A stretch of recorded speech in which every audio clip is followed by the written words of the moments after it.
different type of social media mafia. They will come for you. So if you do anything that's out of line racially or whatever on Twitter, they will come for you over there and they will eviscerate you. It will not even be pretty. It's actually another website, or is it just? It's like people just know. You look at the hashtags, and okay, it's Black Twitter. But if you go like on Reddit, you can actually like type in. There's a subgroup called Black Twitter. Somebody made a subgroup for that, so you can actually see their highlighted tweets of the day or whatever, and you can kind of see like, okay, wow, these are.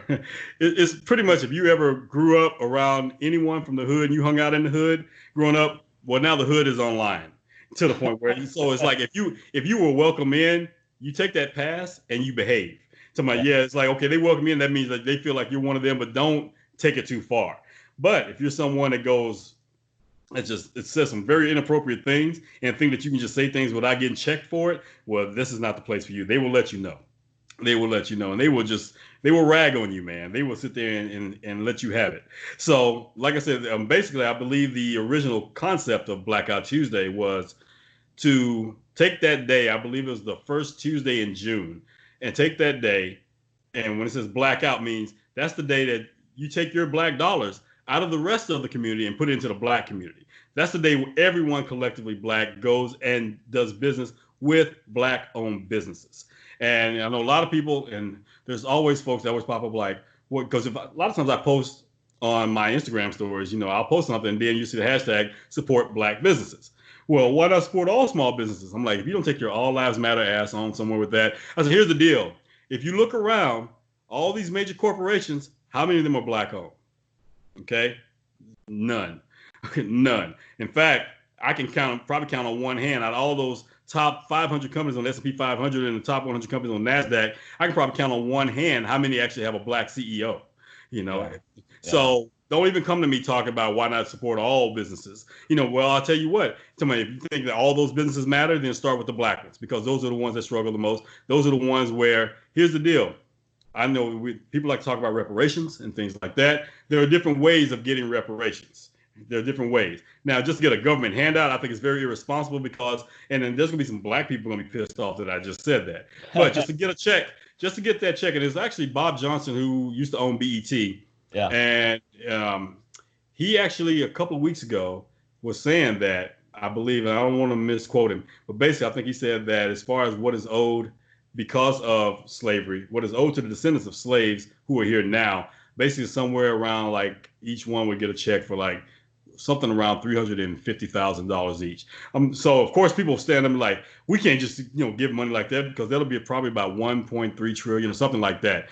It'll be a trillion in that ballpark to sit there and do reparations for that.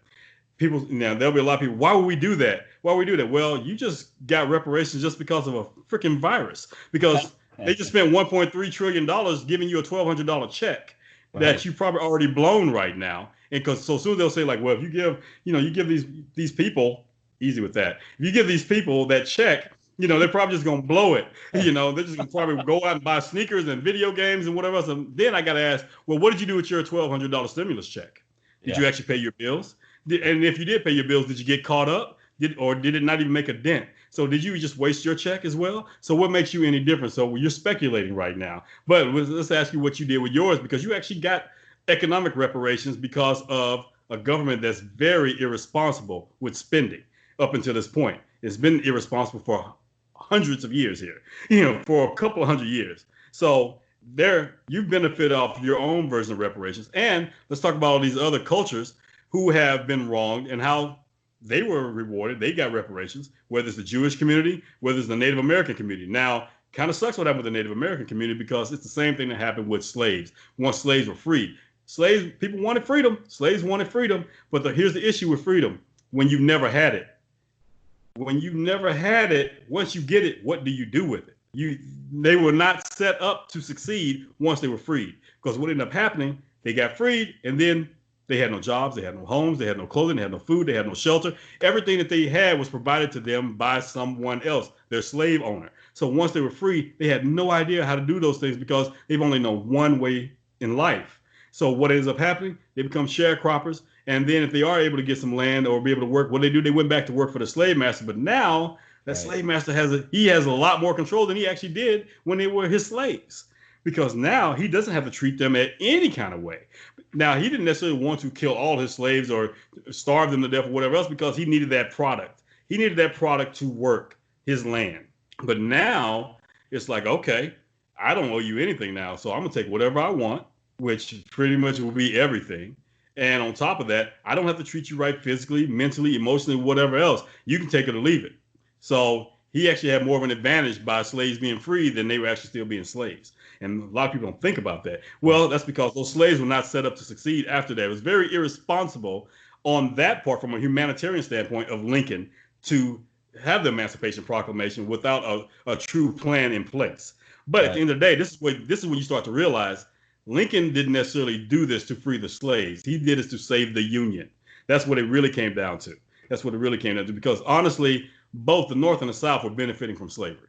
And that's the thing that Northerners and people who were today, who are Democrats today, who were probably Republicans back then, that's what they'll probably try to tell you. They'll try to flip it like that. They're trying to say like, oh, it was all about the South. It's the South. They just wanted to keep, people in chains and keep them and treat them like, a product. But hey, it wasn't those states in the South that wrote the beginning of the Constitution. And they're not the ones who said that black people were considered 3/5 of a human being. Okay. There was like one southern state in the 13 colonies, and that was Georgia, which was a prison state.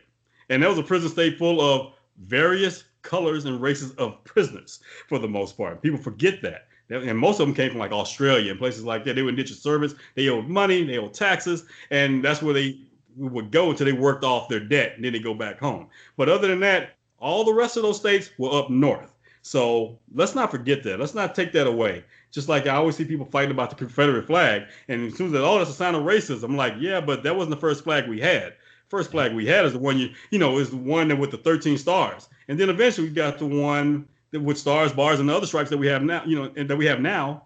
And it still was based off the same premise that the original flag was based off of. So let's not get it twisted. So especially black people, you getting pissed off about the Confederate flag, you need to get pissed off about all the flags, because they've all stood and they've been planted on the backs of slavery, okay, and basically using people as chattel slavery. So let's get pissed off about all of them. But my thing is, why are you getting pissed off? Here's the deal. You're losing time. You're losing energy.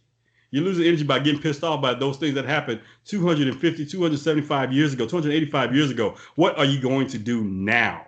That's my thing. And the last thing you need to be doing is walking around begging for your freedom, begging to live.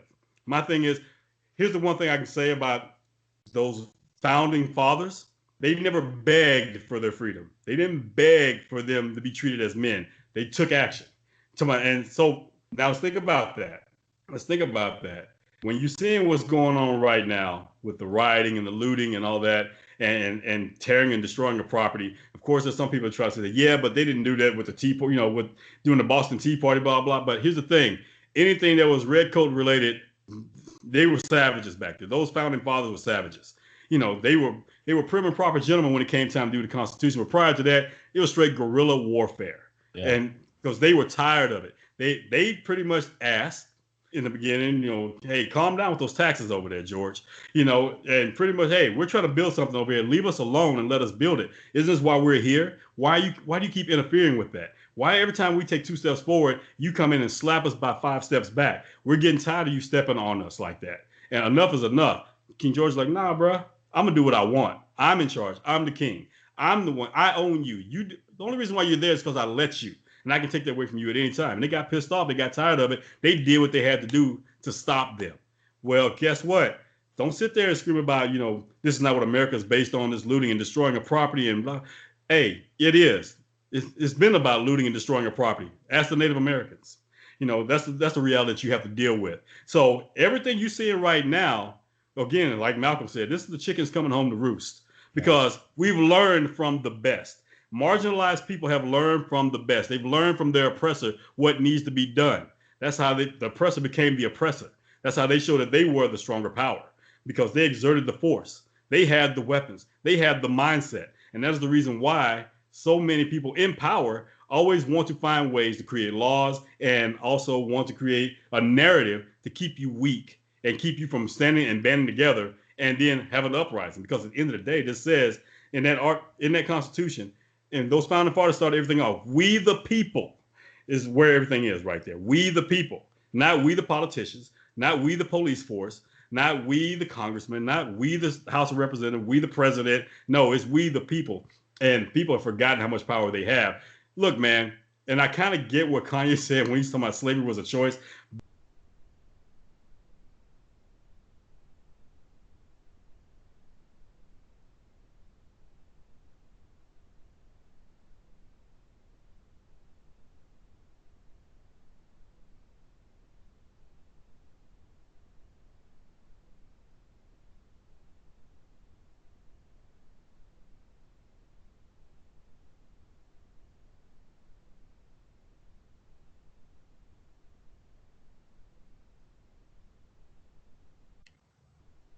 And here we go. Yeah, so I kind of get what Kanye was saying when he said slavery is a choice. Now, don't get me wrong. It's not like, hey, I want to be a slave today. Now, I think what it is because at the time that Kanye was starting to be a little woke at that point, and so things started to make sense. So I think what he was doing, he was looking at the numbers game. I would hope that that's what he was really thinking about. When he was looking at the numbers game, meaning that here you have 800,000 to 1 million slaves at a certain time period compared to a very few slave owners, very few paddy rollers, aka police forces, slave patrols at the same time. So you would think that, okay, 800,000 to 1 million people of these Africans and their descendants versus maybe a few hundred slave owners and patrol. Why aren't they uprising? Why are they not banding together? Well, here's the deal. Easy to say from this standpoint, but at the same time, it's real funny and ironic to even say that now because in America, we have 320 million people and we have 535 people in Congress. We have a president and a vice president. Okay. Yeah. We've got 9 Supreme Court judges. Okay. We only have maybe 6,000, 3,000, 6,000 police in this country. So with that being said, okay, so what is the problem here when you see that the government is treating its citizens like products and spying on them and violating their rights? Why aren't you saying anything? Because here's the reason why. For the same reason why 800,000 to 1 million slaves did not have an uprising all together to take out a few hundred slave owners. Because those slave owners spent years and years, first of all, before they became slave owners, just going over to Africa and just blending in and infiltrating, pretending to be a friend, learning the system, learning what it is that you like, you dislike, how to get in with you, how to feel comfortable, how you can feel comfortable having them around, and because you're a loving race and you want to bring in the strangers and take care of them and all that. So they get in, and then what they do is they get into your head, and just like an abuser does with a domestic violence victim, he gets in their head. He spends years making this person feel like, okay, I'm all that you need. I got everything that you need. I've got these things that you don't have. The things that you do have, I can make them better. Let me be your resource. I'm here for you. And then you start to depend on them. And then all of a sudden there's a slight turn that happens. Then there's a slight turn because now that abuser starts saying little things, saying how, well, you wouldn't have this without me. Don't forget, I'm the one that brings home the food. Don't forget, I'm the one that goes out and works hard all day to take care of you. So therefore, you can stay at home and relax and be a mother and be a stay-at-home mom. And then next thing you know, you're starting to believe it. Well, these slaves are being told that they're dumb, they're stupid, they can't speak the language. Well, of course they can't understand. Of course they seem dumb because it's a language they don't understand. They're coming from all these different tribes in Africa, and here you are speaking the Queen's English, okay? And they don't understand. They can't communicate.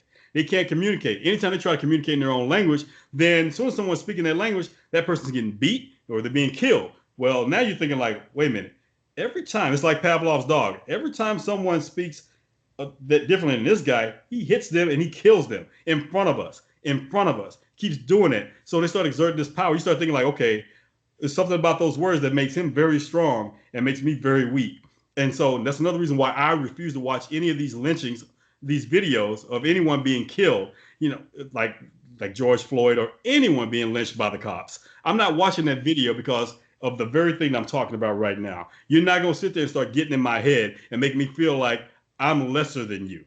No, what I'm seeing is, what I know is, you're wrong. You're wrong. you don't have to kill that unarmed person even if they are committing a non-violent crime. The key thing here is non-violence. Yeah. So you're telling me by me being peaceful, I can still be murdered by being a peaceful person? That's the message you're sending. And when people watch that over and over and over, and you start doing that conditioning, that psyops, you start believing that. So you feel like you're walking around protesting with your hands up, talking about hands up. Don't shoot.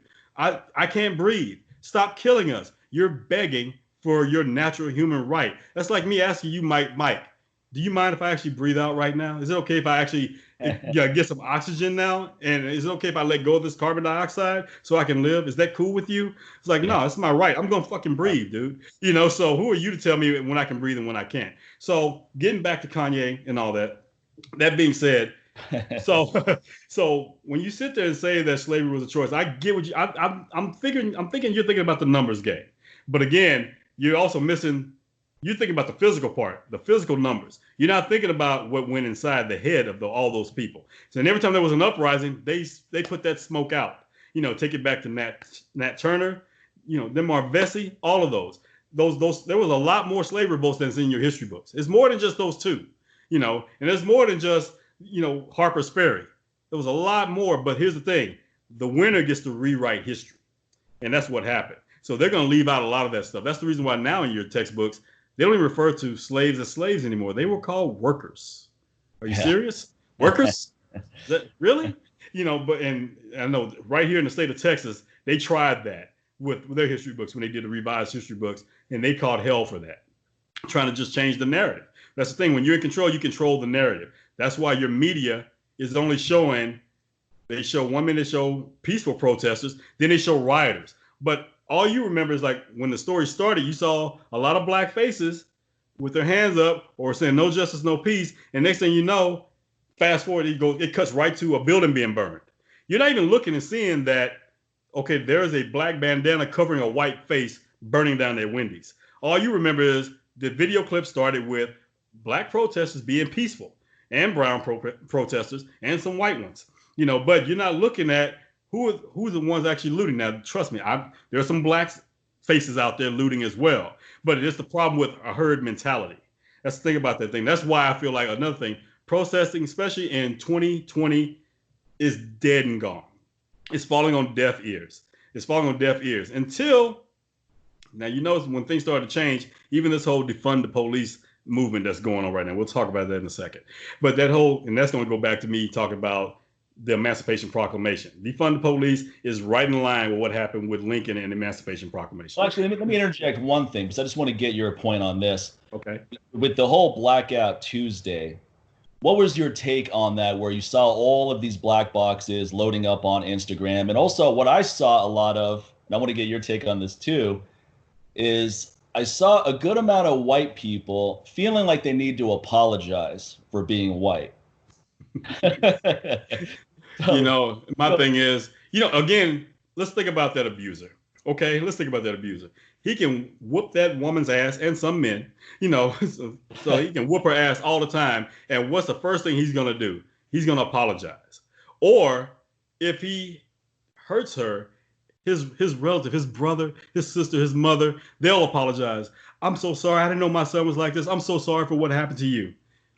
Just like when someone passes in your family, like I know it's just common courtesy because most people don't know how to respond, but let's just say you have a passing of a loved one. And then goes, oh, I'm sorry. And I'm thinking like, did you kill him? It's like, no, you don't have to apologize. To me, it's more appropriate to say, oh, my condolences. But to say I'm sorry, it's like, or it's just like, I was abused as a child. Oh, I'm sorry. Well, I'm sorry. Were you diddling me at 5 years old? What the hell? Why are you apologizing? Again, it comes from not knowing what to say. So, and you feel like you have no power at that moment. You feel so powerless. And of course, you're going to look at what is more relatable to me. So in this case, when you're someone who probably didn't actively participate in racism and do a racist act or abuse someone else based on how they look or their creed, their color, or background, when you didn't actively do that and participate in that, in your mind, you think like, and then you look and see who did it, and that person kind of in your mind looks kind of like you. or has qualities and traits like you, you want to differentiate yourself really fast from that person. You know, it's just like, oh no, I'm nothing like this guy. I'm so sorry. You know, if that'll just stop you from coming at me. And I'm thinking like, okay, here's the deal. You may not be racist, but here's the deal. Use your actions instead of apologizing and posting a blackout, a GIF or a JPEG on your profile picture for a week and then take it down. And then next thing you got your selfie back up again. Instead of doing that, if you really want to do that, then take this moment. I get it. You're not racist, but show me that you're anti-racist. Right. This is your moment to be anti-racist. And don't ask me, what can I do for you? No, what you need to do is go, don't talk to me. Don't sit there and try to give me solutions. And don't try to just necessarily participate and try to do what we're doing. Go talk to your people, man. You know, I'm the same way. Don't get it twisted. You know, so it's the same way. If I'm not gonna sit there and ask a white person like, how can look? I'm not a threatening black man. How can I make you feel more comfortable?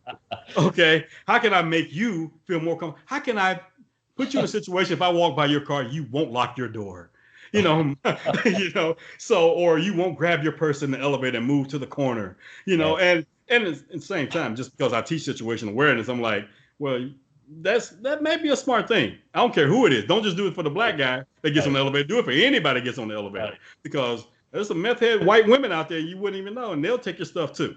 Okay, so my thing is, you should be doing that all the time. But the thing is, what's normally shown, especially by the media and Hollywood, this is what white people do when they see a black person. They lock doors. They get afraid. They grab their purse. She jumps way the hell on the other side of the sidewalk, or she crosses the street, you know, or they're in an empty parking lot, in an empty garage. They're looking around because of the black guy, because Hollywood has participated in this. And Hollywood has participated in racism all the way back to 1910, or with D.W. Griffith, you know, going all the way back to the birth of a nation, which was shown in the White House by Woodrow Wilson, a Democrat.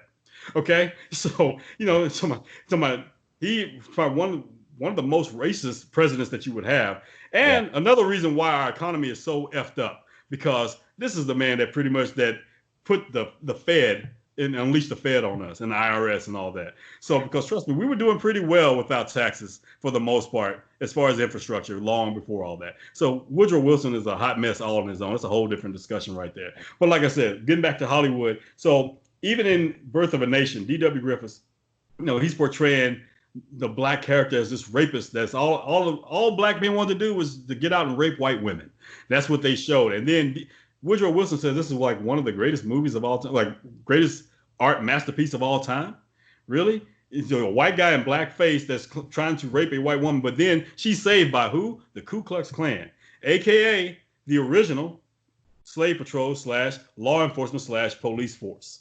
Okay, and what hasn't changed between 1704, when they first brought about slave patrols and the patty rollers, all the way up to 1850 with those slave acts, all the way to now. What hasn't changed? You still have the Ku Klux Klan being very active. They're working amongst politicians. They're in D.C. They're in your police force. Okay, they're in City Hall. They're still there. They're just not out in the front and out in the open like they used to be. And now they've got corporations to back them now. So now you've got people that are funding these people. And that's the thing about it. But the thing is, they're hiding in plain sight at this point. You don't know exactly who you're fighting against. So, and the reason why that's a problem is because here's an issue. They wouldn't be able to do the things they did if the people, getting back to what I was saying before we had a little glitch, we've forgotten about we the people, 320 million people here. And if the majority of those people, let's just say 60, 70, 80% say, I'm not like those racists. I'm not like them. Okay, then let's just say 275 million of y'all who say you're not like that. That's a big number. Okay, that's a large number. Over 2/3 you say you're not like that. Prove it. Show me that you're anti-racist. All right, go and call your senators. Put them on blast. Let them know, like, hey, you continue to do these policies and keep supporting these policies, support these people, and support these militarized police forces. You're going to be out of a job. You're going to lose your job. So at the end of the day, it really comes down to three things that Frederick Douglass said. A man's freedom lies in the ballot box, the jury box, and the bullet box. Okay, that's what people understand. Okay, so even Malcolm even talked about it. You know, it's the ballot or the bullet. Right. Now, fast forward to 2020, Sincere says it comes down to the ballot, the bullet, and the bank account. Yeah. So you come at those, if you pretty much affect those three things to any bad actor in any police force, any bad actor, politician, you affect those three things, they will think twice before they commit any atrocity against any human being because they have something to lose. So things like qualified immunity, it needs to get the hell out of the door with that. So they need to have something to lose. Look, man, I'm pretty sure you're not going to sit there and have a supplement business and not have insurance, right? And not have liability insurance because you know it in just one fell swoop. All it takes is for one person to lie, or just for the manufacturer just to have a slip up that day and they put something tainted in there and then it gets a lot of people sick. You could lose everything if you were not insured. Sure. Everything. Okay. You had something to lose. So you get insurance, right? Me, I am a personal defense instructor, an educator. I know that you're dealing with things that people could lose their life with. You know, you're dealing with firearms, knives. Hell, you could, even with empty hands, you could actually hit someone too hard in the throat, mess their trachea up. You could choke them. They could die. Someone could die. So, and in one fell swoop, with one lawsuit or with criminal charges, I could lose everything. My family could lose everything. So I have to make sure I get insurance. And me knowing that, I'm going to be extra careful when I'm instructed. I'm not going to be careless. Okay. And another reason, I'm a concealed licensed carrier. Knowing that right then, I have something to lose if I go out and just do stupid stuff. If I just go out brandishing my gun anytime someone pisses me off, I can lose that. I can lose it. Now, trust me, the Second Amendment says I don't need that. But for some reason, we let government sit there and give us permission for our own rights, you know, until the rest of the people realize that how dare they, you know, we just play the game for right now. But I know I can lose that right to protect myself legally if I just go out and just do stuff without even thinking about it. Okay, so I have something to lose. Even when we were in the fitness business, I had insurance as a trainer because all it takes is for one person to drop a weight on their foot, someone sit there and try to lift too much on bench and it crushes them and kills. And, you know, we've seen it. We've seen the YouTube videos, you know, so, but I had insurance to cover things like that. So I would not lose everything. The issue with these cops, they have nothing to lose. When you have nothing to lose, you can behave any way you want to. It's like that bad kid that you see in Denny's and IHOP and Walmart and Target that's just acting a fool with his parents. He's just knocking stuff off the counters. He's screaming and yelling. And the mom's like, Bobby, stop it. Bobby, stop it. And that's it. And Bobby's like, F you, mom. You're not bossing me. You're not my dad. Oh, you're not my dad. Blah, blah, blah, blah. That kid he can talk and she's not doing anything. That kid has nothing to lose. He will not be punished for his bad behavior. Same thing with a lot of these cops. They have nothing to lose. They have nothing to lose. So they have no consequences when it comes to losing their job because as soon as there's an incident, they're on paid leave. You've already set the precedence right there. You're rewarding them for bad behavior already or alleged bad behavior. If you're working a 9 to 5 and there's an incident at your job and they're telling you, well, you know what? You're just going to be relieved of your duties until HR takes care of this situation and investigate and find out what really happened. You think they're going to pay you while you're sitting at home? Hell no, they're not. You can get paid if you get your job back. But while you're sitting at home, there's no paid leave. You're going to sit it out. Okay. That's just like you going to school and then you do something and you get expelled. And it's like, while you're being expelled and you're going home for 3 days or a week, you're still going to get A's on your test. Okay. So they're just going to write an A on your test, even though you're not there to take it.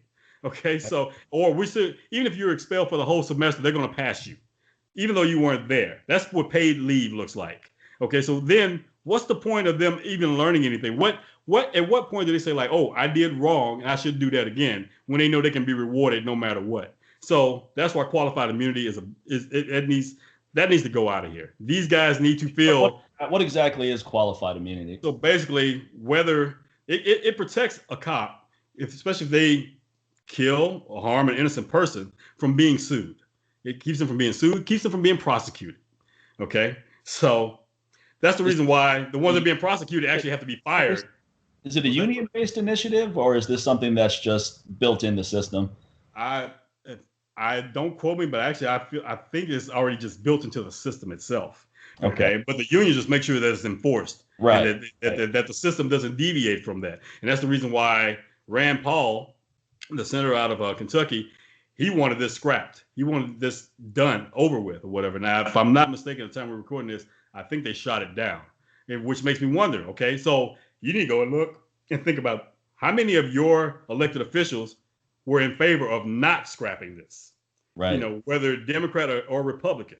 You Right. need to go look at that. And guess what? You need to put them on blast, put them on notice. November, your ass is out of here because you are pretty much saying that I don't matter to you as your constituent, no matter what my face color looks like. You're putting my life in danger because it's not just black people who are getting killed and executed by the police. In fact, if you actually go look at the stats, even though the media doesn't want to talk about this, the highest number of murders committed by police upon citizens is actually on whites. It's actually on white people. But that's not the narrative because guess what? For some reason, for the media, that's not sexy. Now there are going to be black people saying, "Well, man, why you even talking about them and making them look like the victims?" Because at the end of the day, what happens to one of us happens to all of us. At the end of the day, these are bad actors that need to be dealt with, and they need to be punished for what they're doing. They can't just keep going around and not having to deal with the consequences of their actions and feel like they can get away with it. So that's the thing. And here's the issue with that whole qualified immunity. Now, what ends up happening, since the cops are excluded from being arrested while on duty as a cop, that's why a lot of times you see they get fired first, then they get arrested. Okay, they don't get arrested while they're still on duty. But the issue with them not being fired, the issue with them not having to deal with the criminal prosecution while on duty or dealing with a civil suit is the fact that the city steps in now, and they're the ones that step up and deal with these civil lawsuits with these families, and they settle with these families either in court or out of court. Here's the problem with that: the money the city's using for that is tax dollars. Yeah. So basically, two things are happening here when I'm paying taxes. I'm funding the militarization of a police force that can be used against me or my son or my friend or you, anyone on the street to be murdered because these dudes will walk around doing live action role play like they're Universal soldiers. They're walking around with with the big Teradyne bulletproof vans and all this other and tanks and things like that through the city streets. Like we're in Asia or something like that. So. And a lot of these guys weren't even in the military, but they're dressing up and acting like they were in the military. Yeah. So I'm funding this, and then when they commit these atrocities, then I pretty much am paying myself in this lawsuit because the city's not paying anything. That's me. That's my money. So I'm basically paying myself for the murder of a friend or a loved one or another human being, and only for me to give myself the money back. Do you realize how stupid that sounds? No one is being held accountable at that point. The city, they make it's a good gesture. It looks like it's kind of like your votes. When you're voting, especially for things on a national level, it makes you feel good. It makes you feel like you're participating. But is it really affecting any change? That's why I always tell people, I said, DC is too far from reality. Right. So that being said, you need to look more on a local level and a state level because you can get in their grill. You can go up there and put the pressure on them. Okay. Same thing happens with these situations like we're talking about with these bad actors in the police force. You can put the pressure on their superiors and on these mayors and on these governors to hey, we got to make some changes here. We got to make some changes because I'm not trying to lose my job because of your stupidity. You're making us look really bad. And now it's beyond that. Now you're affecting my money. So that's the thing. So when you start putting the pressure on them and threatening to put them out of office, and you got all these people with you supporting you saying all of us are going to put you out of office. Well, guess what? Now you're threatening their bank account for that official. So now that official is going to say, hey, if I got to make a decision between my livelihood, my bank account, and this bad acting cop's livelihood and his bank account, then guess who? You know what the choice is always going to be. So now you're affected his bank account. This dude's going to get fired. And now you've done the bank account, and now you're going to sit there and do the jury box because now you're going to prosecute this guy. Okay. Now his freedom is in danger. His freedom is in danger. So all it takes is you start doing this more one by one. Other cops are going to look like, I've seen now they're actually taking action against this type of stuff now. So I'm going to think twice before. I don't care how bad I feel about these people, who these people I don't like or whatever else. I'm going to think twice before I do something stupid that could cost me my livelihood, whether it's financially or physically. Or putting your family in danger. So you'll think twice about that when you actually have something to lose. That's the thing. They have nothing to lose. So therefore, why stop? Why stop at all? So, yeah. How much focus do you think needs to be put on more intensive training and psychological backgrounds, make it harder to qualify to be a police officer so that you can wean out the people that may be more prone to the brutality aspects? Remember that Stanford study where it was in the Lucifer effect, where it was basically almost a role-playing scenario where they brought in students and said, half you are going to be the prison guards, half you are going to be the prisoners. And within a few days, the prison guards started becoming abusive. Right. The fake prison guards to the fake prisoners. And they had to shut down this experiment because it was going out of control. Right. So something for some people who have never had any power in their life, and maybe they were that person that got shoved in the locker in high school. They got beat up a lot. And now they could decide, I'm going to go into this line of work, and they make it all the way through. But those are the kind of people you want to wean out because they're the ones who are going to be, hey, now now I can do whatever I want to someone. Yeah, here's the thing. Two things that you look at right off the bat when someone's applying to be a cop. And once they make it out of the academy, which is 6 months, okay? Come on, man. Some people have to spend more time being a beautician, and a barber than that.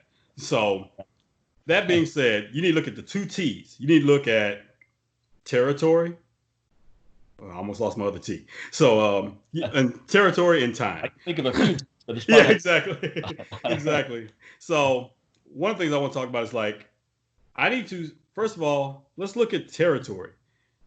Why are you bussing in police? Meaning, why is a cop from Henderson, we're just taking the bottom, we take the Las Vegas area right now. So, what's the neighborhood you're in now? Seven Hills? Yeah, Seven Hills. I always said Mission Hills. So why don't you take a cop from Seven Hills to go and patrol what's going on in North Las Vegas? Yeah. Why is he going over into the hood all the time when he's probably never been there? He grew up in Seven Hills. He pretty much went to high school there. Good suburbs. Everything was nice. Property taxes all in his favor. He's got a good school, but you're constantly in one of the lowest income areas of Las Vegas all the time. You can't relate these people. You don't know who these people are. Right. So why are these police departments not recruiting in those neighborhoods? Or when they do get a cop from one of those neighborhoods, why are you sending him to Seven Hills? Okay. And not sending him back to his neighborhood? Because in their mind, they're probably thinking well, he's going to probably, since he knows all those folks over there, he's familiar with them, he'll probably let those people just get away with anything. He probably won't punish them. No, here's the thing. The fact that those people in that community know this cop, then they're more likely oh man, it's Officer Sincere, man. Look, hey man, what are you doing? Why you dudes over here vandalizing this place? Y'all know better than that. First, your mama, she's not gonna appreciate that because this is how it was when I was growing up. We knew the cops, they knew us, and you just kind of, as soon as you saw them pull up, you stopped doing what you were doing. You already knew because at the end of the day, what's worse than going to jail? Getting an ass whooping from your mom. Okay, back then, So that's the thing. It's oh no, I'm good. And and they knew the parents and they worked things out. They're all right, look, here's the deal. Slap on the wrist, but you're gonna do community service. I'm gonna need you to go to the rec center. I'm gonna need you to volunteer for the next month and teach these younger kids why they shouldn't be doing this. And you're gonna go mentor them. And now what ends up happening, majority of those kids end up becoming fine citizens. They went to college or they became cops themselves because of that one interaction. They were like, you know what? I'm an officer so-and-so. I messed up really bad and they gave me a chance. And I want to be that cop that does the same thing for this next kid. And so that's a good outcome right there compared to, I don't know who these people are. They're savages because since you're not around them and you've never been around them, then you have what one of my instructors, Yusuf Badu, says when we talk about situational awareness. You have these file folders created of what these people are, or what people, a certain look, a certain way they act, a certain way that a neighborhood is. You've created this file folder because the only thing that you've been able to reference for that is Hollywood or the news. So if it's constantly being played on the news, constantly being played in all the movies, then it must be true. It's got to be a common denominator. They just can't. They keep coming up with the same thing over and over. So this must be a reality. Otherwise, why are we rehashing the same story over and over again if it's not what's going on? So then they're already going in with a prejudice. Another word we'll be talking about later. They got a prejudice already. They're not racist yet.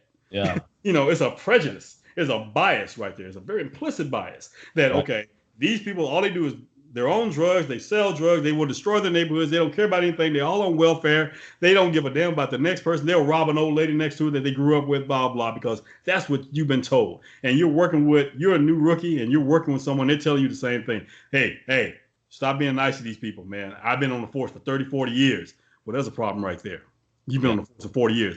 How much has changed in America in 40 years as far as status and class, and economy during that time? So I've been on the force 30, 40 years, man. I know how these people are. You let me handle them, and so you're young as a rookie, even though you could be 20, 25 years old, your mind is impressionable because you're new to this. So basically you are a child when you join that force. Just like you are a child when you first get into the military. You're 18 years old. You're a child pretty much on paper and in the reality of the fact that you're now being shipped off somewhere with strangers that you just met. And these people have been doing this for a long time. So your mind is going to be very moldable at that point. As with anything new to us.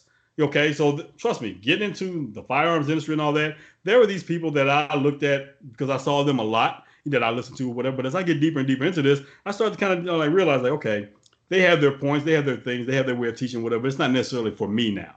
I know better. And when I know better, I choose better for me. Just like when we were in fitness, same thing. We'll see certain instructors who were they were like the personalities in certain things, whether it's powerlifting, kettlebells, whatever else. They were the ones that always popped up. So we feel like, oh, that's the expert I want to go work with. And then you work with them or you get to know them and you're like, oh, okay. They have their good points, but it's not necessarily for me. And you kind of distance yourself from them. And then you also start finding your own way. So that's what ends up happening. You become moldable when you're brand new. Everybody's a baby when you start something. I don't care who you are. Everyone's a child in the beginning stages of anything. So even when you're an adult, you're just a man child or a woman child at that point. So right. So that's my thing when it comes to that. It's like you get people from these areas to go in those areas because that's how it was back in the day. Even when you had before integration, even when you had segregation going on in places like where they had majority black communities, Detroit, New York, Chicago, places like that, you had a black police force to man those black areas. Okay, now trust me, they're very limited, about, what they could do as far as law enforcement. Here's the thing, they can arrest and enforce the laws in that black community, but they couldn't go to the white community and do that. They couldn't arrest a white man or whatever else. But at the same time, like I said, I'm all for us policing our own people. And it kind of goes to the whole defund the police thing that's going on right now. Here's a problem I have with the whole defund the police. Okay, it's good in theory, but the majority of people screaming defund the police are the same people that have been screaming for decades to disarm Americans. Yeah. So most of these people vote blue that want to defund the police. Okay, which means they also want to disarm Americans. They want to get rid of firearms in America. So they want to get rid of legal Americans' ability to protect themselves because people that are armed and and trained or armed and exercise their Two Amendment rights, they understand that, hey, when seconds count, the police are minutes away. Yeah. I mean, they're always playing catch up when you call 911. So I always tell people, I say it over and over, you are your own first responder. Okay. And like my buddy Quentin, who's made these t-shirts, that's what it has right. It's on you. It's on you. That's where it starts. But most of them, as you can see now with this whole Chaz situation that's going on in Seattle, the Capitol Hill Autonomous Zone or whatever, and they've made their own little community. Well, they've got crime already happening right there, but the police has been kicked out of that area. And now there's no one to enforce it. They don't know how to enforce it because a lot of them have never touched a gun in their life. They've never done any training. They don't know how to enforce a community standard of law enforcement, okay, and keeping things under control. They don't know how to do that. So my thing is, when you defund the police, now here's my thing. I get it. Certain things, let's defund it. Let's defund the militarization of the police. Let's cut that shit out. Why do I have tanks rolling through Houston? and armored vehicles and all that. Why are they wearing like straight up armor all the way from head to toe? Why are they in peaceful protests? Why are they in protests when these people don't even have guns? Some people have bricks, some people have bottles. Well, here's the thing: somebody throws a Molotov cocktail at you, your armor is not going to save anything anyway. But what's happening is you being there, looking like that, is agitating the situation when the majority of those people have come there peacefully. But you're saying F peace. I don't care what you're doing peacefully. We've come here to inflict violence, okay? And we're ready to use violence at any moment. So when someone sees that, they feel helpless. But then at the same time, you realize like, well, I'm here now. I'm in the ring. Okay, I'm in the arena. You sit there and take it back to Teddy Roosevelt. I'm the man in the arena now. I'm gonna have to fight. I'm gonna have to go up against these dudes because I'm already pissed off as it is. So you're creating a tense situation. There is no de-escalation. I feel like there needs to be de-escalation on both sides here, not just one-sided. Someone has to show some good faith here, some good faith. So since you're the authority, show some good faith. Now, don't get it twisted. I know I've seen some cops who really dialed it back, and I'm looking at them like, whoo, couldn't be me. I've seen these looters and I've seen these people all up in their faces screaming, but I also understand why some people are like that. Some people are agitators because they're being paid to be agitators. They're not even a part of this whole movement. They're not the ones who are being really affected. They have been planted in to start stuff between these two sides. And it's not hard to do when you've got this herd mentality going on. So everybody's going to be trying to defend themselves and their own. So you got these people feel disenfranchised. They're going to look out for each other. You got these blue codes going over here and everybody in law enforcement saying, I'm going to protect my brothers and sisters. And these people in the middle are like, yes, they're sitting back like Palpatine. They're sitting like, yes, feel it, show your anger, right. Because there's a bigger thing on the horizon for them. They benefit from the chaos. Chaos, it's profitable in certain aspects. It's highly profitable, not just with money, but also with power. Because now you can sit there and pass laws without any restriction, without any hesitation. You can just do anything, come in and swoop it like, look, we're doing this for your own good. You saw what happened over here. Look, we're doing this for your own good. You see what happened over here. Kind of like what they did with COVID. And they try to do is like, oh, we're doing this for your own good. And coming to find out, it's like, this was not for our own good. It actually made things a lot worse, because you didn't put in the work you didn't actually research this. You reacted. And as a public official, you shouldn't be reacting to anything. You should be responding to things, because you're getting intel way before the people do. So what's happening right now, we have a whole lot of reactions going on both sides right here. So my thing is get more people.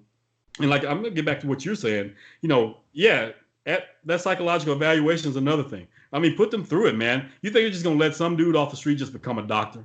This dude's got a scalpel in his hand. Okay, he's got a scalpel. He's got someone's life in his hands. Yeah. You think you can let somebody that's a known alcoholic or someone that went and fought overseas and he has serious PTSD and pretty much or someone that's have serious manic episodes, or hell, even someone just has something like epilepsy. Something just that simple, and the flashing light or bright light just sets them off. You think they're going to let that person become a heart surgeon or a brain surgeon? Yeah. No, they're going to dig deep into his background and really evaluate who he is. So my thing is do the same thing. Well, of course, someone's going to say that's going to be on the cop side, like, well, we don't have the resources to do that type of research. Why not? Take the money away from buying the tank of the week from the Pentagon because you got them on sale. Instead of spending money on that, take that money and put that into those situations, those services for your employees, because everyone wins when you do that. You win as a police force. You get that respect back as a whole. Like, I'm sorry, folks like you and me growing up, we actually respected police. We actually knew who the good cops were or whatever. And yeah, you rarely heard about the bad ones, but you knew they existed at the same time. But they were the good ones out there. They were connecting with you. They didn't just come and put on a happy face and did what they call propaganda, and pretend like they're all good and dancing and whatever else, and come to the classroom on career day, and then they go back out and start beating somebody right there in the parking lot, So it wasn't like that. Not saying it's necessarily like that now, but like I said, it was different. The way the citizen viewed the cop back then was way different than now. Now, a big part of that problem is the fact that we have social media, and the media itself keeps playing these events on a constant loop, and only for a certain person, for a certain group of people. Like I said, so if a black man is being shot by a cop, he's running away like Walter Scott, and he gets shot in the back. They're constantly showing that video over and over and over and over and over again. Right. So in your mind, you're thinking, this is happening. Every time that happens, every time you watch that clip, it's almost like mentally you're thinking this is a new black guy getting shot in the back. So if they show the clip 100 times, in your mind, you think 100 black men today got shot in the back by a cop. So, meanwhile, other people are not being shown that. So at the end of the day, it's not even, it's an issue. It's always been an issue in the black community, but it's an issue all around. So again, it comes down, the common denominator here is these bad actors. Okay, not these bad apples in the bunch or whatever. Even if there is a bad apple in the bunch, the fruit is still tainted, because if the other fruit is touching that bad apple, it's going to start to rot too. So and these people that want to come forward, they're dealing with a terrorist just as well, because if you're the good cop that wants to say, you want to speak out against this, you see someone on your team doing the wrong thing, they're going to make it hell for you if you're coming forward. So they're dealing with a terrorist just like the person on the street, because now their life is in danger. All you got to do is look at, oh my God, the dude from California at that time, Christopher Donner, what happened a few years ago. He saw the same thing. He saw his partner on duty, she took excessive force too far. He reported it, to his superiors. They dismissed it, didn't think anything about it. They just like, oh, whatever. And so he got tired of it, man. And this is an ex-military vet right here, so here's the thing about that. Think about the military. For the most part, they have a code, and you stay on code. You don't deviate from that code. Otherwise, you get court-martialed. Okay. There's a reason they have things set in place. So my thing is, if a lot of these police forces, they're going to sit there and pretend to be a military force, then you need to also go by the same discipline that the military has. You need to stay on code, keep your people on code. And if they've misbehaved, you got to have your own version of court-martialing going on. So if you're going to police yourselves, then you need to do it like the military does. The military does not play when it comes to policing their own. Most times you're getting court-martialed, you're probably not getting out of that. Okay. Right. That means you really had to messed up. Okay. Right. So police force, that's one thing you can learn from the military. Instead of dressing up like them, go all the way with it. Keep your people on code, and that's how you police them. So you have your version of court-martialing for those bad actors out there. And then guess what? You got a lot more people probably stopping you on the street saying, thank you for your service. Like we do with the military. I'm not saying the military is perfect. They've got their bad actors. There's been some things that slip through the cracks or whatever, but for the most part, they don't play. They don't play. They keep their people they keep them in line. Right. So, and so I feel like that's one thing that the police forces, that's what they can learn from the military, big time. So like I said, get people that are from these areas, man. And like I said, do a deep psych eval. They do that for the military. They go into your background. They want to know, they want to make sure that it's not just going to have someone that ends up being like Pyle from which color? Oh man, my mind's escaping me, man. I'm thinking about Arlie Ermy. So I'm thinking about the movie's escaping me right now. It's one of my favorite movies. I guess it's too much going on. But anyway, bell with me. Man. Well, Matthew Modine, I'm going to kick myself for not having this at the top of my head right now. Many times I've watched this freaking movie. But anyway, of course, I know people probably right now typing, dude, it's this movie. Like, how did you not know this? One of the greatest movies of all time. So, I'm just having a brain fart right now because there's so much going on. But, you don't want somebody to come in and put them in the military and get them around these recruits and get them around these soldiers, and then he just loses his stuff at just one little thing. If a drill sergeant just screams at him the wrong way, he loses, he grabs his gun and just shoots everybody. No, they're going to really do a deep psych eval of this person before they even let them raise their hand, and sit there and go through basic service, so basic training. In the elite levels of the military, it's even more pronounced. Yeah. The psychological screening, as well as the physical training, the Navy SEAL training, or any special forces training, they have to go through serious parameters to get to the line. Exactly. So that's another thing. So there's just so much that needs to be undone and started over at this point. And so most people probably feel like, oh, they're not going to do that. There's no money for that. And it always comes down to the money.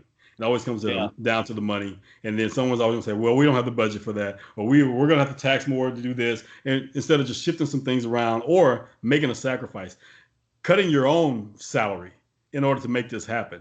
How many of these leaders are willing to do that? They really are elected to actually represent the people. Show it, prove it. Don't just sit there and pander to people when it's time to vote. Like right now, there's a lot of people, especially on the Democratic side, who are showing their faces during all the stuff that's going on right now because they're targeting black people. They're targeting the black community. They're targeting those votes for now. After November, you won't hear from them again for another 4 years. Right. They won't be back in your church dance. They won't be dancing with you. They won't be packing hot sauce in their purses anymore, going on all the black radio shows anymore, and not for another 4 years. Yeah. You won't sit. They won't sit there and tell you if you don't vote for me, then you ain't black. Anymore. Thank you, Joe Biden, for Klansplaining to me how black I am. So you hear people say things, and they always preface it with, "I'm not racist." Racist, but racist, but here's what I see, and I go, well. Look, one time there were 20 black people having a barbecue up here, and you guys were on the other side of the park pointing, going, rough crowd. Why? Based on what? Because I want them to say it. What made you think they were a rough crowd? And they don't want to say it, but we all know why they think they're a rough crowd. Guess what? Someone's going to say that's racist. I'm like, at that moment, that was prejudice. Right. That was prejudice. Right. Yeah, that's right. That was prejudice. Because, we talked about that, just how that word racist is thrown around so much that it's so watered down that it's lost its real effect. The fact that anything that offends you, and the person that's offending you looks different than you, it's racist now. So you even have a poor white person even saying how racist a rich white person is. I'm just like, what's happening here? What did I just miss? Oh, look at him. He's a racist. Look how he talks down to me. I'm like, no, that's classism right there, bro. Right. So that's some caste system stuff going on there. You might want to check out India's history if you need a little reference for that. Right. Or same thing if you go to Brazil and you have a fairer skinned Brazilian that treats a darker skinned Brazilian like crap. So that's classism. That's not racist. So let's not just throw that word around so easily, because then it doesn't have its effect that it should have. It's kind of like that N word. When if everybody's using it, then everybody feels like, oh, okay, it's not that bad. I mean, you hear it in your songs. Why can't I say it? Well, I'm thinking, why do you want to say it so badly? Let's start with that. Why do you want to say it? Now, here's the thing. Hey, I'm all about the First Amendment, freedom of speech. But, also know that, it comes with consequences, whatever you say. That's the thing about it. You're free to say what you want, but you need to understand that it comes with consequences, whether you view them are good or bad. But I'm not going to sit there and tell someone, you can't say that. Now, my thing is, I'm going to let you know if you sit there and say that, I'm like, hey, it's probably a good idea for you not to use that word, bro.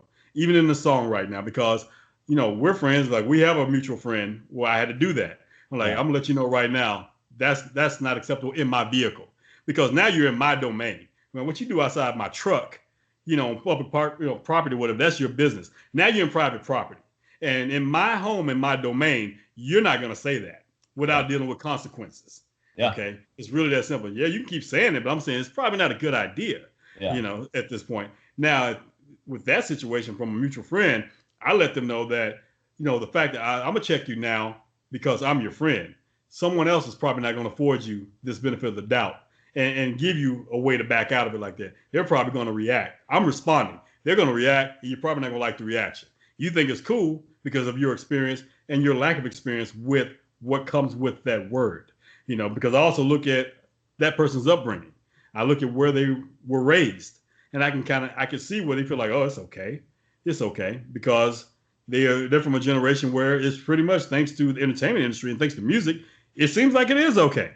Right. But you got to you got to go deeper into that. You got to look who's behind those record labels and why that was okay. And why it's been commercialized, okay? And the reason why you got to ask yourself, how is it that this word is so commercialized and thrown so freely in entertainment, but any word that we consider disparaging toward Jewish people, Asian people, those words like that, or Italian people, even Latinos at this point, or even more marginalized people, even the LGBT community.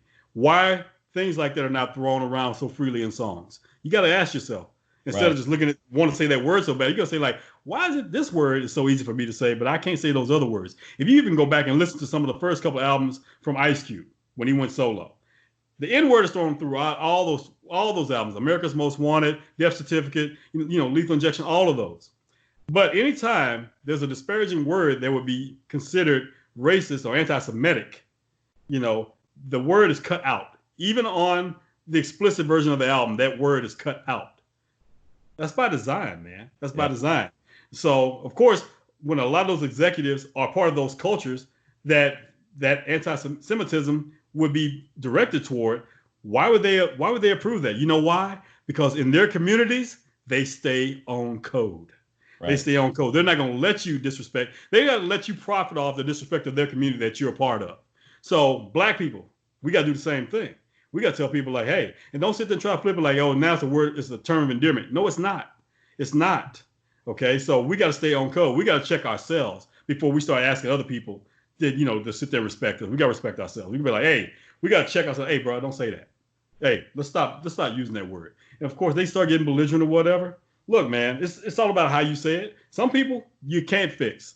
I mean, you can't change them. But my thing is express yourself. And again, it goes back to that mental conditioning. When more and more of us are saying that's not okay, that's not okay, that's not okay, eventually they'll realize, okay, I look like an idiot still saying this word because almost everybody around me says this is not okay. Let me stop being stupid. And it's time for me to stop saying that word. I mean, growing up, we used to use the F-bomb all the time, and it wasn't even necessarily disparaging toward. And we're not talking about the 4-letter F-bomb. We're talking about English cigarettes. We're talking about cigarettes from England. Okay? People said that all the time, and it wasn't considered a big deal at the time. Yeah. But now we're a little bit more sophisticated, and we've had more interactions where people have explained to us, hey, this is why it's hurtful. And honestly, if someone says this word is hurtful to me, that's enough for me not to use the word. And exactly. I'm not going to sit there and retaliate saying, hey, you're impeding on my right to say whatever I want and so forth. As someone who wants to be a considerate person. Yeah. My thing is be free, but still be a human being, be a decent human being. I can use another word. I have a decent vocabulary. Yeah, I've got so many other ones. Let me pull out one of my good ones now. Okay, cool. So even in that term, like even with guys, anytime something was considered wrong or off or not the norm, we would say the G word. Oh, dude, that's gay. And then when you start like talking to someone that's been exploited and and that community has been marginalized, has been terrorized, just behind the weight of that word, you start thinking twice about that. Here we are having this discussion in June. It's Pride Month. Pride Month pretty much is based off the Stonewall riots, that happened in New York City or whatever. Most people see Pride, they see the parades, they think like, oh, okay, everything's so happy, but they lose the weight of why Pride came about. Right. And when you really look at it, it's really ugly how it came about, to the point like, oh man, that's messed up. I don't care who you are, because what happened in Stonewall can happen anywhere. What happened in Stonewall happened in Tulsa, Oklahoma in 1921 at Black Wall Street. Okay, what happened in Stonewall happened in Rosewood, Florida in the early 1900s, where they destroyed a whole community. It was a riot, uprising, people lost lives. Some of these places were wiped off the map. You probably wouldn't even know these stories if it hadn't been for some of their descendants actually surviving those situations. So there have been so many terroristic acts happened on American soil that no one talks about because of, who initiated the terrorism? Because you wouldn't think that this person is a terrorist, especially when the narrative is controlled about what is and what's not terrorism around the globe is by the very people that pretty much cause terrorism, as Native Americans. So pretty much anyone dominating, anyone taking over a land, a culture, a species, whatever, it only happens at the act of terrorism through violence. That is, we can do peace. In theory, we can sit there and want to pray it away, be as peaceful as possible.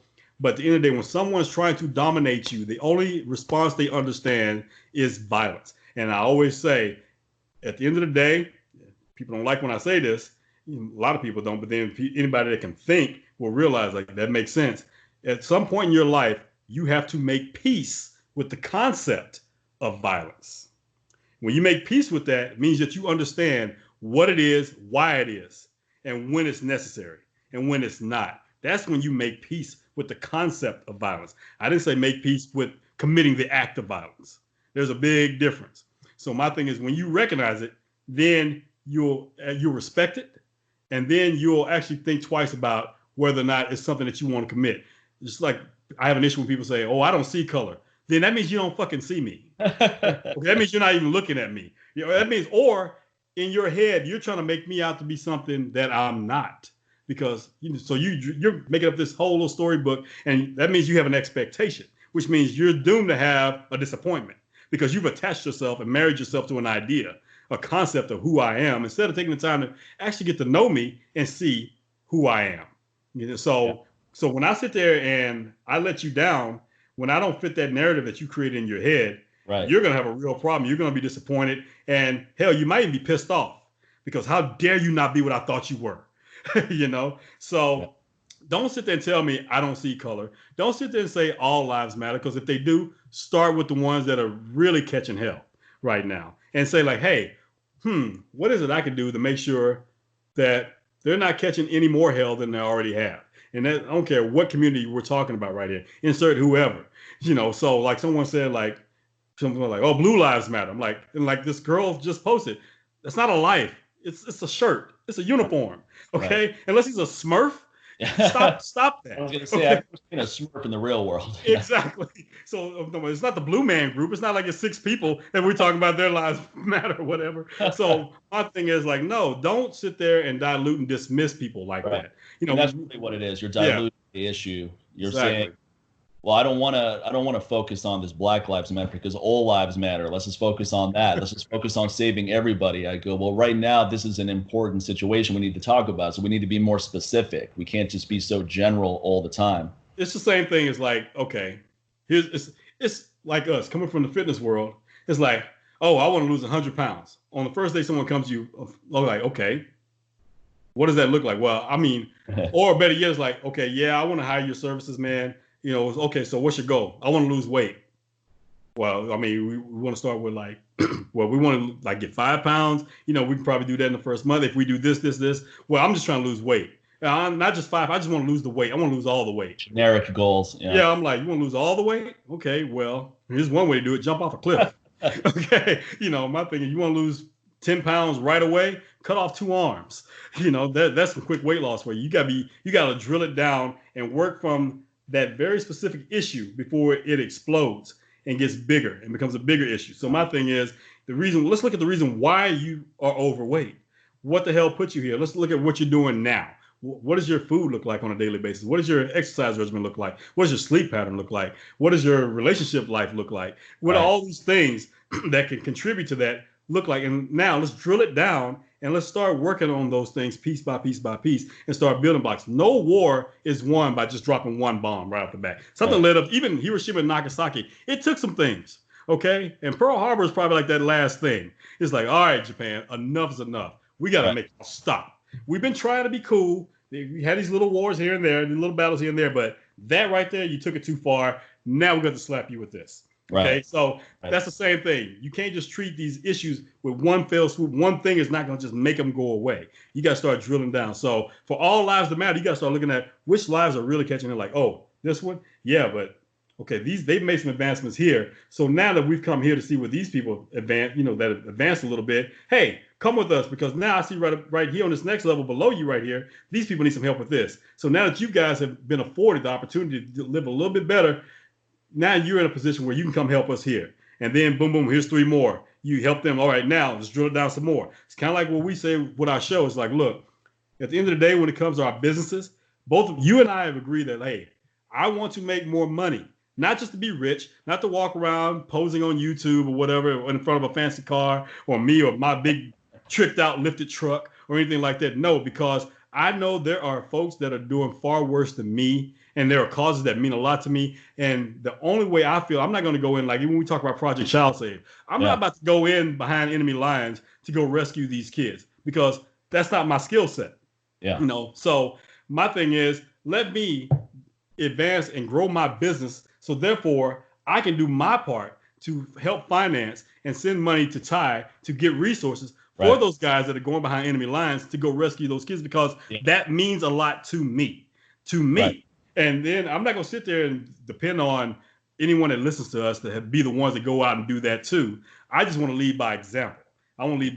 So now I want to just drill it down like, oh, what can I really do to help Ty out? Not put on my freaking plate carrier and, go grab my AR-15, be like, all right, man, reporting for duty. Let's go. That's not my skill set. Yeah. But I can do, like, what do you guys need? Oh, we got another mission coming up, blah, blah, about 200 kids need rescuing.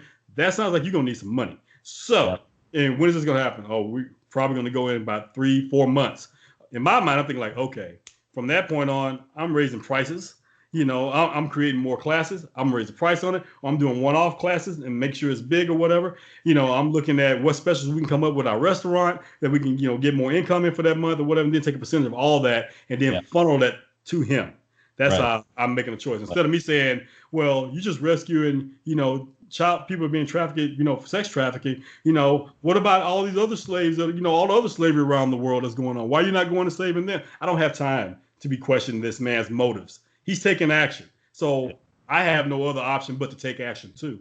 And if you said I'm supporting Project Child Save and I come in and say, well, what about slaves at these chocolate factories in Africa? Well, that is an important issue, but I'm diluting what you're doing though. I'm not adding to it because you're doing something proactive. So if this is something I care about, then I should say, hey, I like what you're doing. I'm going to go do the same thing over here and help kids get out of that situation. First thing I'm going to do is not buy chocolate from companies that use child slave labor. And that's the first thing everyone can do. And I've made posts about that get no traction. Don't really care. No one comments. I go, hey, look, most chocolate companies either indirectly or directly source coca from manufacturers that use slave labor or producers that use child slave labor. Well, these are the ones that don't, and there's several companies that don't. So I'm not saying don't eat chocolate anymore. I'm just saying support these companies because these are ethical companies that you're going to feel better about supporting, and they make great products. So it's win all around. Exactly. But some people will come back and counter with, well, those kids could be off. If they're not doing that, they may be in a worse off situation. What's worse than being a slave? Because you have to remember, besides dead, or being killed. Because being dead actually is freedom. What some of these kids have done, they probably would prefer to be dead. As morbid as that sounds, it's just a reality. The level of cruelty they deal with, but the notion that just the inability to understand the situation. You're just understanding it so poorly. You're just so off the mark. Where these are not kids that are getting paid these slave wages or what you consider a really low wage. They're not getting paid anything. They're slaves. They were kidnapped and they're forced to do this. And you don't know what else they're forced to do either. Exactly. Because they're slaves. They have no say in what goes on in their life. And there was an interview with some of these slaves that were rescued from, and this one kid felt, he goes, all these people eating chocolate around the world, I feel like they don't care that I'm bleeding for them to do it. They don't care the suffering that I'm going to, that my blood is running so that people can enjoy a candy bar in another country. So my attitude, though, is when I put up that post, I go, this is simple. I mean, why would anyone argue with this, right? Here's what's going on, and here's what you can do about it. Oh, but it could be worse. It's like, yeah. A lot of things could be worse. Are we going to play that game? Really? It's like you telling me, hey, man, I just found out I have prostate cancer. I was like, well, at least it's not pancreatic cancer. At least it's not testicular cancer. At least you still got your balls. It's just like, is that really the best thing for me to say at that moment? No. Or look at the bright side. At least you didn't have a heart attack. That's kind of instant. Really? It's like, come on. Well, look at the bright side, sincere. At least we talked to Thomas Inglot a couple of times, so you know who to call about that.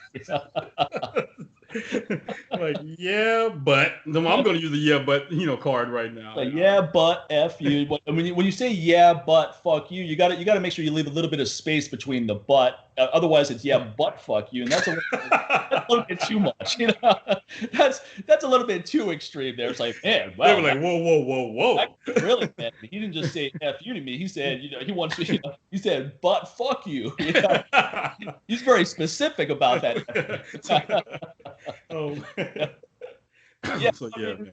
Actually, I wanted to go back to one of your earlier points. You made a really good point about with this whole Blackout Tuesday. One of the important aspects of it is it's reminding people, Black people in particular, go support Black-owned businesses. Yep. Now, it's funny when people get defensive about that. Hey, go support every business. When you look at how many communities do that inherently and how those communities thrive. Look at Asian communities. That was going to be my first point. Chinatown here in Vegas. You want a haircut? They go to one of their own people. You want the grocery store? You go to the grocery store next door. The bar? You go to the one there. Restaurant there. That whole community thrives because everybody is supporting each other's business. They keep the money in the community. Guess what? One thing about it, you and me, we're not going to open up a business in Chinatown. They're not going to let us. They're not going to let us. Right. They're going to keep it amongst their own. And their dollar circulates, I think, up to 16 times before it leaves that community. And I believe, well, actually, it may be 29 times or something like that. And I think in the Jewish community, I think it circulates 16 times before it leaves their community. Hell, even put like this, in the Black community, $1, I think it circulates maybe half a time before it leaves the community. And I think actually I'm being very generous with that. We spend, I think, $13 trillion a year in spending. That's how much we contribute to the economy. $13 trillion, no matter what your class is, no matter what your economic status is. $13 trillion is, I believe, is the number from about 38 to 40 million people in America. Yeah. Okay, and you want to sit there and tell me that we don't have power? You know what I'm saying? 13 trillion, that's almost a little over 10 times more than what was given out in that stimulus package a couple of months ago. Right. So just imagine if we kept that money in our community, we wouldn't need Trump's $1,200 check a couple of months ago. Right. We wouldn't even care about the economy shutting down because our economy would be thriving in our community because we would take care of we'd have our own banks, we'd have our own investment clubs. So therefore, when there's crises that's going on with the economy, we would be untouched. I didn't really see any Jewish or Asian communities really struggling during the shutdown. Okay, really didn't. Most of it's coming from a lot of more white ran corporations, because that's another thing. Out of all, when someone says support all businesses, I'm like, okay, like I was talking about earlier. No, right now we're talking about Black businesses, because right now you want to talk about a form of reparations. There you go. That's a form of reparations that everybody can benefit from, because instead of waiting for instead of calling something ghetto now, everything is ghetto until it becomes corporate. Then it becomes a trend. It's not ghetto, it's urban, and it's trendy. Okay, so go ahead and get it from the ground floor when it's just starting off in its grassroots and you're calling it ghetto. Go ahead and invest in that ghetto-ness now before it becomes corporate and then you claim it as your own and try to act like it's yours or act like, oh, we've always been down with this. No, you haven't, because before you wouldn't even step foot in the hood and go to the store, the company that actually originated this product. Now that company is now blown up, and now it's been bought up by a major corporation, which means that company now has pretty much lost control of creativity at this point. You're jumping all on it now. It kind of goes back. It's almost like FUBU and Carl Kanai. Once those companies were no longer, when FUBU was no longer for us, by us, and, became very corporate or whatever, it was pretty much out of our hands at that point. It wasn't a lifestyle brand that reflected our community so much. We started especially having more of the hip hop generation. The hip hop consumer became suburban white kids.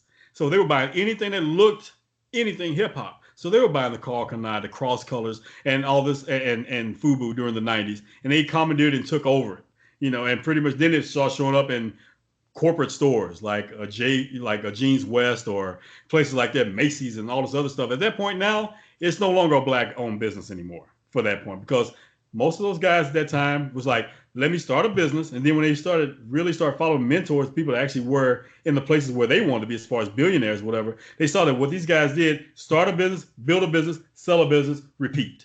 So at that point, it was gone. So it wasn't about keeping it in the community. Now, trust me, a lot of those guys still did things where they gave back to their community. It wasn't like they totally forgot about it.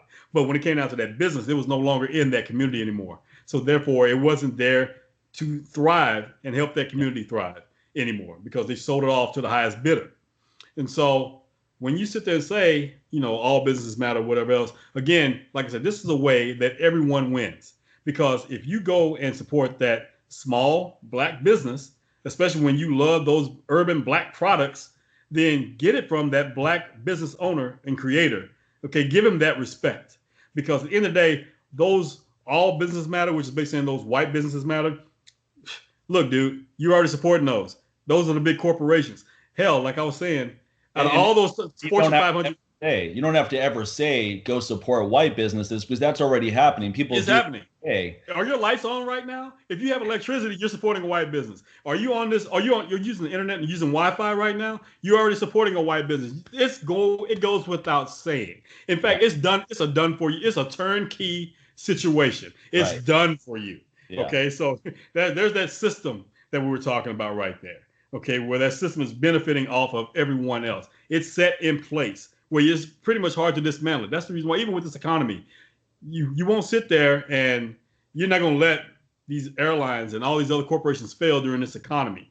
Okay, so they're going to find ways. The Fed is going to start making up fake money just to pump it into these businesses to make sure they don't fail. When the first stimulus went out for businesses in the very beginning, who got them first? Not all the small businesses, but the corporations got them.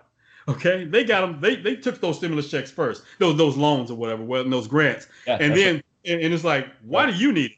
Somebody, no, you need to slimline your business. Ruth Steaks, Steakhouse, Chris Steakhouse, and stuff like that. It's like, come on. And then you still have the small business owner that was suffering because those guys put their hands in the cookie jar first. They pushed everybody out of the line, and took first dibs at the meal. And then some of them, at least, when they got caught, at least they were bold enough to give it back. Some of them just kind of got quiet because, because our attention span is so short that if they just like, hey, just hold back, don't say anything right now. Yeah. 2 days later, some other crisis happened and everybody forgot about them. So some of these dudes made off like the mob with that, and they were never chin checked for taking that money, from these smaller businesses. And that's the real welfare mentality, the real welfare system that we should be most concerned about. There's the socialism that we're talking about. Yeah, right? Not individual welfare, but big companies that see an opportunity for a handout that they don't need and completely capitalize on it. Right. It's funny for me to talk to people that are very conservative, and before this pandemic, were very condescending about people that need welfare, and then how excited they got about their stimulus. $1,200, and they're like, "Oh my God, baby!" It's like, "Oh, I got a wife and I got 3 kids here, so look how much money we can get for free."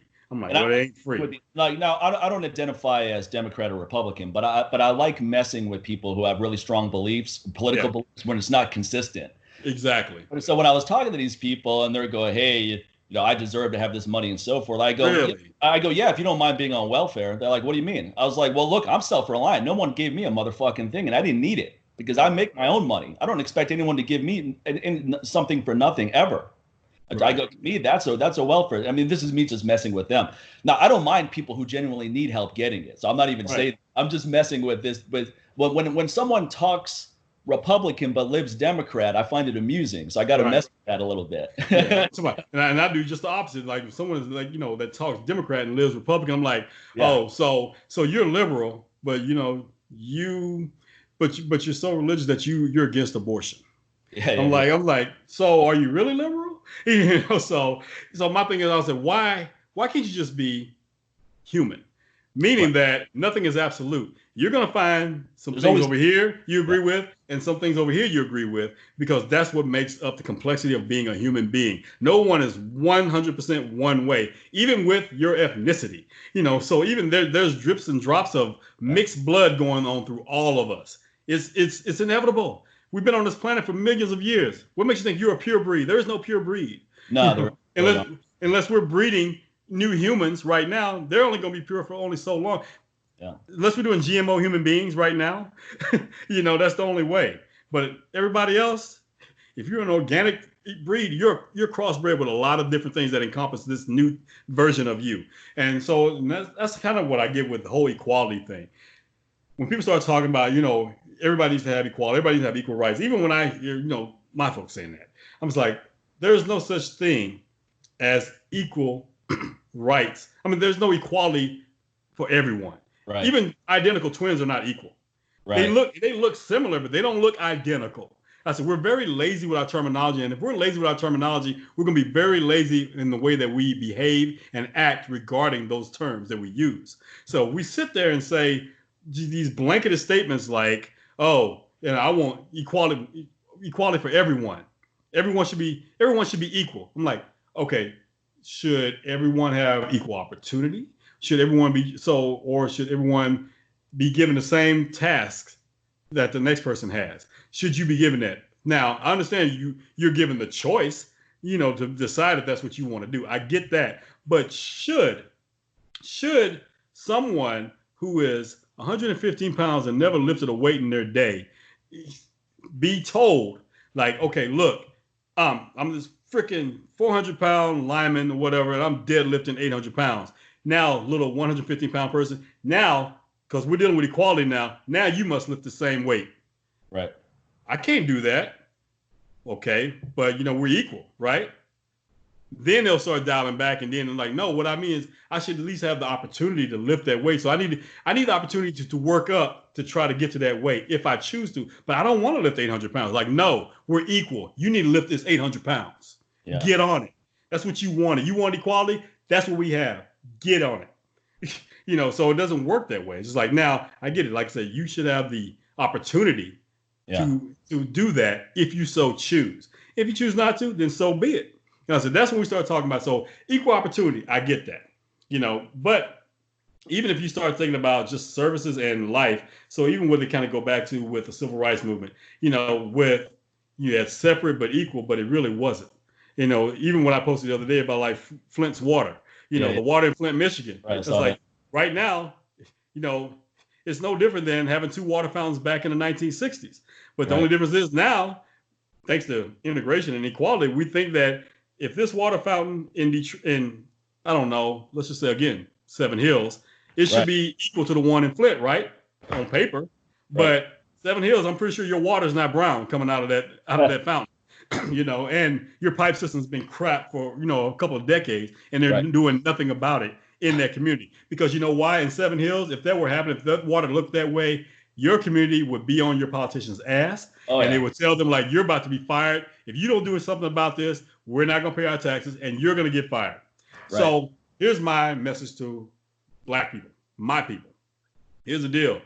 The reason why there are so many prejudices and injustices happening to us is because out of all these other communities out there that it's not happening to, the reason why a lot of times it's happening to us is because we have no power. I'll take it from Dr. Claude Anderson. He says, like, police don't beat your ass and kill you because you're Black, for the most part. They do it because they know you're weak. They know that there's no repercussions for killing a Black man. There are repercussions for killing a Jewish man. And they don't want those repercussions. There are repercussions for killing unjustly an Asian man. They don't want that. It's almost getting to the point now, there are no repercussions. I mean, there'll be repercussions for killing a Latino because they're getting the political clout. And that's what scares a lot of conservatives now. Because that's why they say, that's why we got to stop, illegal immigrants, because they see that power. But don't forget, your ancestors were illegal immigrants. A lot of them were illegal immigrants. And the reason why you're in power is because they did the same thing. Right. So it needs to be an honor amongst thieves here. At the end of the day, because again, Native Americans sit back looking at all y'all like you're fucking crazy. It's like, really? Really? You have a problem with illegal immigrants? You want to build a wall? It's like, okay, what would happen if those natives had built a wall? Better yet, what if right now they build a wall around the continent of Africa? Yeah. So what are you going to do? France, Germany, China, the UK, the United States? What are you going to do? Because the majority of your incomes are coming from those pillaged resources that you're taking from a country and a continent that does not belong to you. You are all illegal immigrants coming in, and you're just scorching the freaking earth. You're stealing. You're stealing. Even when you make deals with those, a few of those leaders that actually take those deals, okay, those dudes, that's treason. They need to be dealt with. But I can't speak for Africa. But I can speak for Black Americans. I can speak on behalf of them, for me, because I see the same treason that's happening over in Africa with those leaders who are taking deals from people that are destroying their continent and not paying them. Yeah. They're not compensating them. I see the same thing happening in America with Black leaders, whether it's Al Sharpton or even any politician, even a Supreme Court justice. When all of them are forgetting, when they are detaching themselves from their community until it makes them look good in front of a camera, but they're not actually doing anything. They want to represent us, but they don't represent us.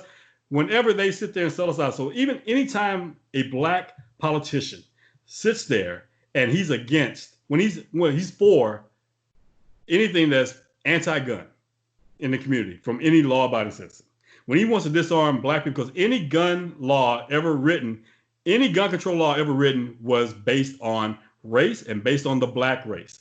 All gun control is racist. If you do the history, you can't dispute me. I don't care who you are. The problem is now it's no longer just affecting Black people. Now it's starting to affect the very people that wrote it and their descendants. And now it's a problem. Yeah. Now it's a problem. So my thing is, anytime a Black leader is all for gun control, that means that they are against his own people, because he wants to strip them of any form of protection for them against any enemy, foreign or domestic. You are siding with whatever enemy decides that they need to eviscerate your community. You are no longer a part of our community now. As you saw what I did with that post with, everything that happened under Obama with Eric Garner and with Eric Holder as AG. All the things that they didn't do for the Black community. But everybody wants to revere these guys and act like, oh, there's my president. He's not your president. Anybody that's president is already above your pay grade. Yeah. Unless you are a major corporation, you got a lobbyist. If you don't have a lobbyist in your hood, shut up. That is not your president. Stop it. You're just trying to make yourself feel good. Get some power. Get some economic power. Money talks. Push it, walks a marathon. Get some power, and that starts at home. Work with your folks. Quit ignoring your people. Here's the deal. Yeah, so Blackout Tuesday. Yeah, you're saying support a Black business to everybody, but let's talk about ourselves first. So before you go and buy some shea butter or a candle or whatever else from Target or Marshall's, go get it from a black store owner, okay, online. There's plenty of them out there. All you got to do is type in hashtag Black-owned business. Boom, there's going to be a lot of them right there. Right. Look at the comments, check them out, research them, see what they're doing, see what the customer service like, look at the reviews, make a decision, support them. Don't try to sit there nickel and dime them and try to get a deal. Don't try to get a discount. Let that be up to them. Let them just do that because they feel like it. Don't sit there and try to sit there and haggle them, because you don't go to Target and haggle them for prices. You don't go to Walmart and haggle for prices, okay? You don't sit there and go to Fendi or Gucci or Louis Vuitton, or Christian Louboutin and all them. You don't go haggle them for prices. You just pay it and you walk around and you take pictures of yourself on Instagram, all in it or whatever else. You're not even sponsored by these companies. And you didn't haggle them. You're not even sponsored by them, but you're proudly representing these companies that don't represent you. So that's what we talk about when you start talking about Blackout Tuesday. And now my thing is, don't wait. So here's the deal. Here we are recording this week. So we're a few days away from Juneteenth. A lot of people are just now hearing about Juneteenth ever. And people are like, what is Juneteenth? Like, if Black people had a 4th of July, Juneteenth is that day. Now you have all these corporations now, thanks to just all the stuff that's going on right now, all the civil unrest. Now you got companies like Target who are now making Juneteenth a holiday and giving employees, a payday on that holiday. They're treating them just as if they would do like July 4th. Okay. It's a nice gesture. How long is this going to last? Everything I'm looking at, all these little gestures, I'm looking at them side-eye because I'm like, how long is this going to last? Or, what is this about? Is this, okay, we're doing something. But are you doing something just so you don't look like the bad guy? So you can say, I'm not a racist. Look at me. Is this the monetary version of putting a black square on your profile picture? Right. Because my thing is, okay, so now how many opportunities have you afforded to qualified people in your company, in your corporation with positions much higher than just being a manager, a sales manager, whatever else? What corporate positions, what CEO position, what all those have you made those opportunities available to those who are qualified for those positions? Okay. So let's look at that. So let's think about those things. So again, that's how you really support. You can start right there because money does all the talking at the end of the day. So when people will say, what can I do when all this is going on besides posting your little black square or whatever else? My thing is, here's some things you can do. Pump some money in that community. Okay. Help them thrive. Just like you go to Chinatown. You go to Chinatown, you put money in that community. You love Asian food. You're not even thinking twice about the fact I'm supporting an Asian business. No, you're getting some good damn noodles and some good dumplings. That's what you're thinking about. So my thing is, go to the black community, get a good haircut for once. My thing is, go and get some good jewelry, get some good clothing, get some good perfume, oils, moisturizer, stuff for your hair, whatever. You can get it from there too. Just because they're black doesn't mean it's not good. So, because if you think that, now, you're racist. You're not even prejudiced now. You're racist now. No, one of the best vegan restaurants here in Vegas is a black-owned business over there on Fremont Street. We went there. We met her. And the food is great. Yes. That's an easy place to support. So people should support that, period. Exactly. That's a double win. You're supporting a black business, and, hey, you're saving some animals. Right. So it's like it's a win-win. And you're supporting a small business. If you need something general, you just supported a small business. Now, feel better? Feel better? I think sometimes when people go, what can I do? They're hoping whatever your response doesn't have anything to do with money. Right. I've talked to people about Project Child Save before, and they're like, oh, this is horrible. What can we do? I go, well, the best thing you can do is just make a donation. What else? Well, I get it. There's some people. Or their eyes get bigger, thinking, "Oh, I didn't think of that." Or so, well, I don't want to part. In some people's minds, they think because some people in a certain situation, we say, okay, donating money is not enough. You need to go out and do something else. Sometimes they've been in that situation, so they're probably thinking that's it, just donate money. I'm like, that's a start. It's a start. But my thing is, how about also have the conversation? When you look at certain things, when you sit there and you and your buddies are joking and you go into, you go into the strip club, you need to question yourself, not all these dancers here are going to college. Okay. Okay. And my thing is, how many of you actually going to these strip clubs that actually have those type of dancers? Some of y'all going to the most bottom basic strip clubs, which means you got to ask yourself, okay, what am I really supporting here right now? Well, me personally, I only go to get stock tips, personally, You get tips, all right. A lot of people that do inside trading, they go to these places and they like to talk a lot.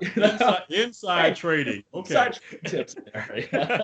I guess it beats a golf course, I guess. They have good lunch buffets too, of course. That's the other reason. I can go some places with that. The papaya at Treasures. Peaches. That's why I go. Get all the peaches I can eat. No, not a stripper named Peaches. So but yeah. So they sit there. They're like, okay, but that's it. Well, I'm like, yeah. So like I said, have the conversation, just like now. It's not the only thing, but it's a start. Carrying with this narrative with Project Child Save, make a donation. Now, the other thing you can do is start being a little bit more cognizant of the kids in your neighborhood, meaning when I go to the dog park and I see a bunch of kids, I go, okay, where are their parents? And what are their parents doing? And if their parents are distracted, I don't really feel it's my place to go over there and say something to the parents about what they should be doing, but I do feel it's my place to keep an eye over there. Exactly. Party's not coming in and just taking their kids away from that situation. Exactly. And just being aware of this. I'm not paranoid about it, but just being a little bit more cognizant. I read Time's books, and now I know the things to look out for, the things cognizant of. And when I do talk to people about Project Child Save, I convey these things too. I go, you don't realize how easy it is for someone who's a predator to come here and snatch your kid before you have any clue. By the time you've looked at that text and looked up, that kid could be gone. Gone. Yep. Or while you're sitting there and you're in your room, the door closed, next thing you know, your child is gone. They've left the house because they've been online communicating with someone they think is their age on Snapchat or whatever, or TikTok or whatever else, things that you have no idea how they function. And they're missing. And then you're just like, oh, you think you're just being rebellious. And, oh, where are they? Oh, there he goes. He's being precocious again. The problem is people feel too safe. And this goes back to what you were talking about with gun laws or gun law restrictions, or any way you want to phrase it. That affects the people it affects people in economically challenged neighborhoods the most, because they're going to have to deal with the most crime, and they're the ones who need the ability to be able to defend themselves. So it's easy for someone in a gated community such as Seven Hills to in the say, suburbs. Yeah, and most people don't own guns here, is my guess, because they don't feel unsafe. So it's easy. You'd be surprised. Actually, I bet you pretty much all of them have guns, but they won't talk about it. Well, they've already had it, but they don't talk about it. It becomes that thing. It becomes like their vote. When you just like asking, who'd you vote for? Oh, that's my business. They don't talk about it. Like, you'd be surprised how many honestly, you'd be surprised how many anti-gun people actually own guns. Yeah. Which is so funny to me, so because they feel like, well, at least, I'm different, and I just want to make sure that I have mine. I just don't want that person having his, because he may try to use it against me. I said, why? You gonna commit a crime against him? Somebody, should he need one against you? Are you a threat? Just like some of these politicians, these black politicians, they feel like they get on, and a lot of them are taking money from Bloomberg, so they are bought and paid for, and they feel like even if these laws were all to pass, there'd be a sweeping measure to take all guns away. They feel like they'll be excluded, but they don't understand you'll just become one of us when shit hits the fan. Because at the end of the day, they're going to protect the powers that be that you don't see are going to protect what's theirs, and you're not one of them. You're not their equal. Just because you have a title, because you're Senator so-and-so, Representative so-and-so, you're still no better than the person that's on the corner, homeless, at the bus stop, because that's how they see you, because you have no power. Because why? They know that they can control you. Why would they respect someone that they can control? They only understand power. That's the only language it speaks. So if wealthy speaks wealth, wealth does not speak rich. Yeah. Regular people speak rich. Rich is down here. It's like Chris Rock said a long time ago. Somebody, Shaq is rich. Oprah is wealthy. Well, you know what? Honestly, now looking at it, that we're wiser, Oprah's rich, because there's a lot of things she can't say. Yeah. There's a lot of things she can't stand up against, because she'll lose it all. Right. Somebody, Bill Cosby, we thought he was wealthy. Now we realize he was rich. Yeah. Because someone like the Jello, America's favorite dad, is now in jail. Right. When he started talking too much, there it is. Michael Jackson we thought he was wealthy. He's rich. Then they killed him. They found a way to kill him. So that's the thing about it. When you're not speaking their language, when you're not there on their level, which is far beyond all of our pay grades, then don't sit there and think that you'll be okay. You need to go back and watch shows like Colony and Revolution. Watch all this stuff. When all these people that sat there and betrayed folks, the common people, thinking they were going to be saved, it turned back on them. And they realized they were no different than them, even though they still try to play the game and say like, no, I'll infiltrate that and I'll tell you what you need to know. Just, let me live. Well, if they let you live, what kind of living is that when you know that at any given moment, they could take you out? Then why not just be up to people, which is far more of them than these people who are in control, and revolutionize with the people. And then you like, hey, not anymore, dude. We're not standing for this. We're the ones in control. We have all the resources. We're the ones that have the labor. We're the ones with the true wealth. That's what it needs to come down to. And that has nothing to do with communism, socialism, capitalism, any ism. That's humans. That's humans. And that's knowing who you truly are and knowing what power you have. And the problem is, the reason why so many of these things are happening, like what's going on with these riots, what's going on with COVID, what's going on with all this overreach, is because the people either have forgotten how much power they have, or they've been educated to think that they don't have that kind of power. And that's the reason why I'll tell a lot of folks, if it's really up to me, I really think that during this correction that's going on with the lockdowns and all that happened, most of you had to homeschool your kids for 2 months. Yeah, because you were at home. But, it's something to really consider. These kids, they did okay. They had their lessons or whatever else on computers. You helped them. They passed, whatever else. There's a precedent right there. Yeah. It goes to show you, like, do you really need to keep sending them to these schools and being indoctrinated with thinking a certain way and not thinking, just remembering. Let's think about it. Are your kids going to school to study, or are they actually going to school to learn? And if they are going to learn, are they learning things that are going to benefit them or hinder them? So that's the thing you need to know. So you need to be very much, even if you are sending your kids to school, you need to be very much involved. You need to be knowing what's going on in that school at all times. If it's something that you don't agree with, you need to say something. If they don't want to do anything about it, take that kid out of that school. So straight up, because you're paying for that. So you're paying for that. So if they're doing things that you don't agree with as far as how they're educating your children, why are you financing that? I'm not going to sit here and finance someone to come here and call me the N-word, beat my ass, take my gun, rape my wife, kill my dog, I'm not going to pay for that to happen. I'm going to fight to make sure those things don't happen. I'm not going to finance otherwise.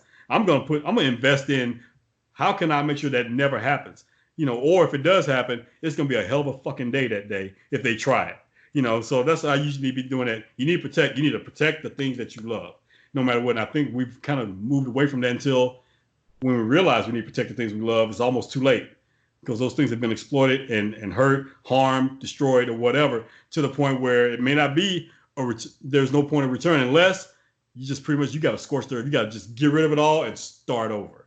And I think what's happening right now in this country, this bubble has been blowing up for over 400 years. It has to pop. Yeah. And so people ask me, what do you think about the looting and the rioting?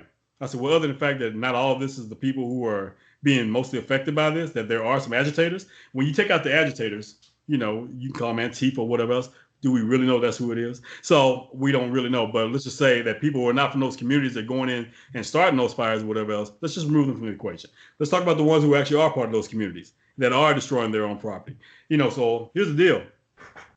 Okay, take, for example, what just happened in Atlanta. The guy that got killed by the cop and, that fell asleep in the drive-thru at Wendy's. Okay. Yeah. Now, minus that story, let's just talk about how people got upset. And before the night was done, they burned down the Wendy's. So people are like, how's that going to help the guy that got killed and blah, blah. Why are they rooting? Why did they destroy the Wendy's? Wendy's had nothing to do with that. I was like, well, if we dig deeper, we can say that Wendy's did have something to do with it because they saw the guy. Instead of calling the cops, they could have just, hey, man, you need to go over there, sleep it off, whatever, and then go home. Or call them a Lyft. Hey, I'll call you a Lyft, if you need to get home. So obviously you're too drunk to drive, so I'll get you a Lyft or whatever else, and then you can just come back and get your car. We won't have it towed overnight, So, and on top of that, how many Wendy's is a franchise, but it is a pretty much white-owned corporation. Right. Okay. So, and that benefits off of how they pretty much exploit their employees. Yeah, those employees make a choice by working there, but let's just say, how many of those people that actually go above and beyond are being compensated as such? They're probably not. In high school, I worked at McDonald's, and I saw when the people that really busted their ass, they didn't get that much of a raise or get any type of position of moving up in the company any more than just a regular high school kid like me who just came there. And I'm just making some money so I go to the mall and buy clothes. These people actually had full-on families. Well, you say, well, they made a choice. They could be working at a much, well, we don't know that. That's a very general statement to say. Let's just say this is the only job they could get at the time. So they're barely making a living wage. But that being said, most companies exploit their employees because rarely is any company, and trust me, I have a company too. I have companies too. But the way it's structured is like, look, whatever you're making, how many companies are actually going to make sure that their employees get the equal amount that the income that the company is bringing in? It won't be able to survive that way. Right. But at the same time, I don't feel like companies just need to just give things away to those who did not pave the way. There's always people that want stuff for free. When it comes to college, whatever else, people are like, oh, I should have my student loans forgiven.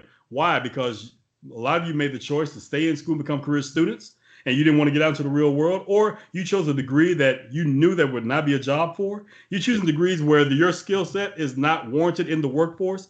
And what about the rest of us who had to pay our student loans? Are we going to get our money back? We're going to get a refund? I'd love to get a refund back on my student loan, so, but I didn't sit there and complain about it. It got paid off. So I didn't sit there and think like, because I didn't cash in, I didn't swipe my victim card. Okay. My victim card has first of all, the limit is so low.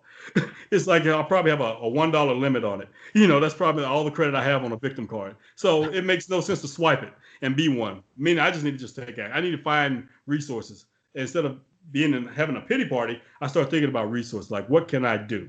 So instead of waiting for a job to give me a raise, I create my own business and I create jobs and I give myself a raise. How? I raise prices. I put in more effort to do more marketing, whatever else. But of course, people say, well, you're speaking from a position of privilege because, of course, you've had it all. Look, dude, I was poor growing up or whatever else, but I didn't let that define me. In fact, it motivated me. I'm like, it's got to be something better than this. Yeah. First thing first, I got the hell out of the small town I grew up in. That was the first step. And college gave me that opportunity, with grants and loans, by going to a university. So but my thing is like, I knew it had to be something better than that.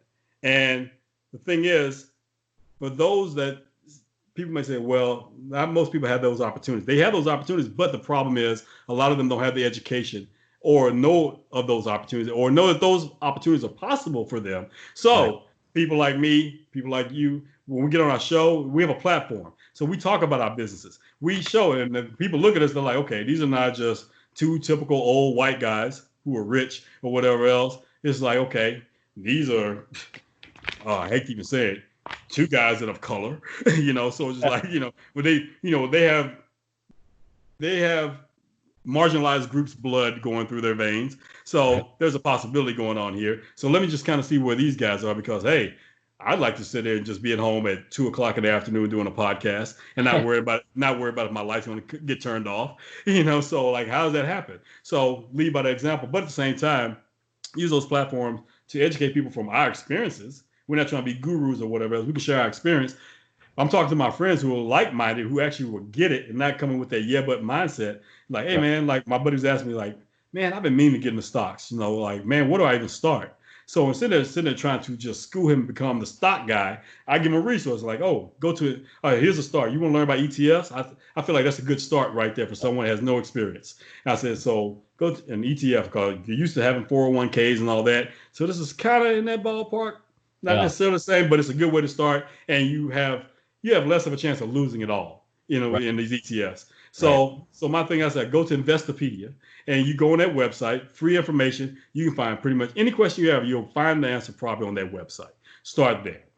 I said, and then if you're really serious, just do your work, man. Just do your due diligence, put in the work, as with anything that you get interested in. If it's interesting, you'll find yourself, that's all you'll be thinking about.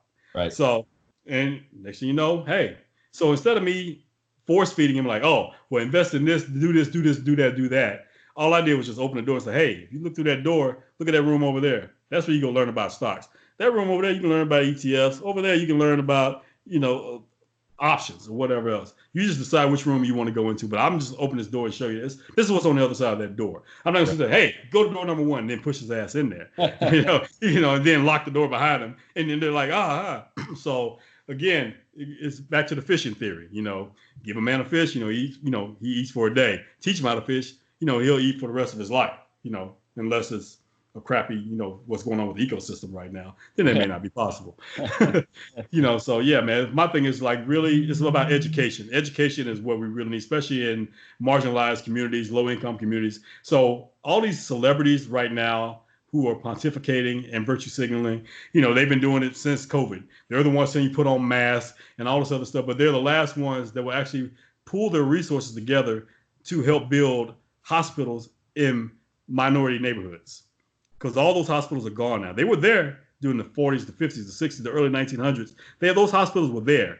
But then after integration, everybody thought like, oh, I'd rather go to the hospital where white people go. Because obviously they have better hospitals. They got better doctors, whereas really, because at that time, it was, if it's white, it must be right. That's how a lot of people looked at it during segregation and integration during the civil rights movement. And there are times where it can be argued that integration may be one of the worst things that ever happened for Black people in the Black community, because it stopped becoming a community, because everyone broke out. It was slavery 2.0. It's like after the Emancipation Proclamation, people were out, they were free, they had no resources. So they were ass out. Same thing, civil rights movement. With the passing of the Civil Rights Bill, once again, another form of slavery happened, that people were given freedom. But now what? Now they broke free. They left the plantation of the inner city, and of the ghettos or whatever else, and they went to the suburbs. But now you're living next door to white people and other people, and now a lot of them weren't welcome. And you realize, like, I can't necessarily pay the property taxes around here, because now they're going up, because there's a version of redlining right there. Like, oh, we're not going to necessarily tell you can't live here. We'll just make it fucking difficult for you to live here, which has happened with gentrification. It's like, oh, I'm going to buy cheap and sell high. So buy low, sell high. It's capitalism at its best. So guess what? The reason why it went low is because a lot of us let things go, because we left. All the ones that could actually do something in those communities left those communities, which left the people who were not able financially to keep it going. It just let it deteriorate. They They had no resources to make that happen because all the resources left. They went to college, went to the big universities, got their degree, tried to go work for the big corporations, and then tried to just fit in and show that, hey, look at me. I'm equal. I'm just like you. I'm just like you, Mr. Corporate White Guy. So I've shaved. I'm clean shaven. I'm non-threatening. I'm wearing a three-piece suit. And okay, that doesn't mean anything. In fact, it makes it a lot worse that you're trying to fit in. He's not going to respect you, right. Because you're not being a man at that time. You're not being a man. You're being less of a man. Why would he respect someone as being less of a man who will do anything just to fit in? He stands for nothing. Why would he respect someone like that? You've already said who you were. Or I'll get people to say like, well, I'm just doing what I have to do so I can blend in, get the resources and take it back, but they never take them back.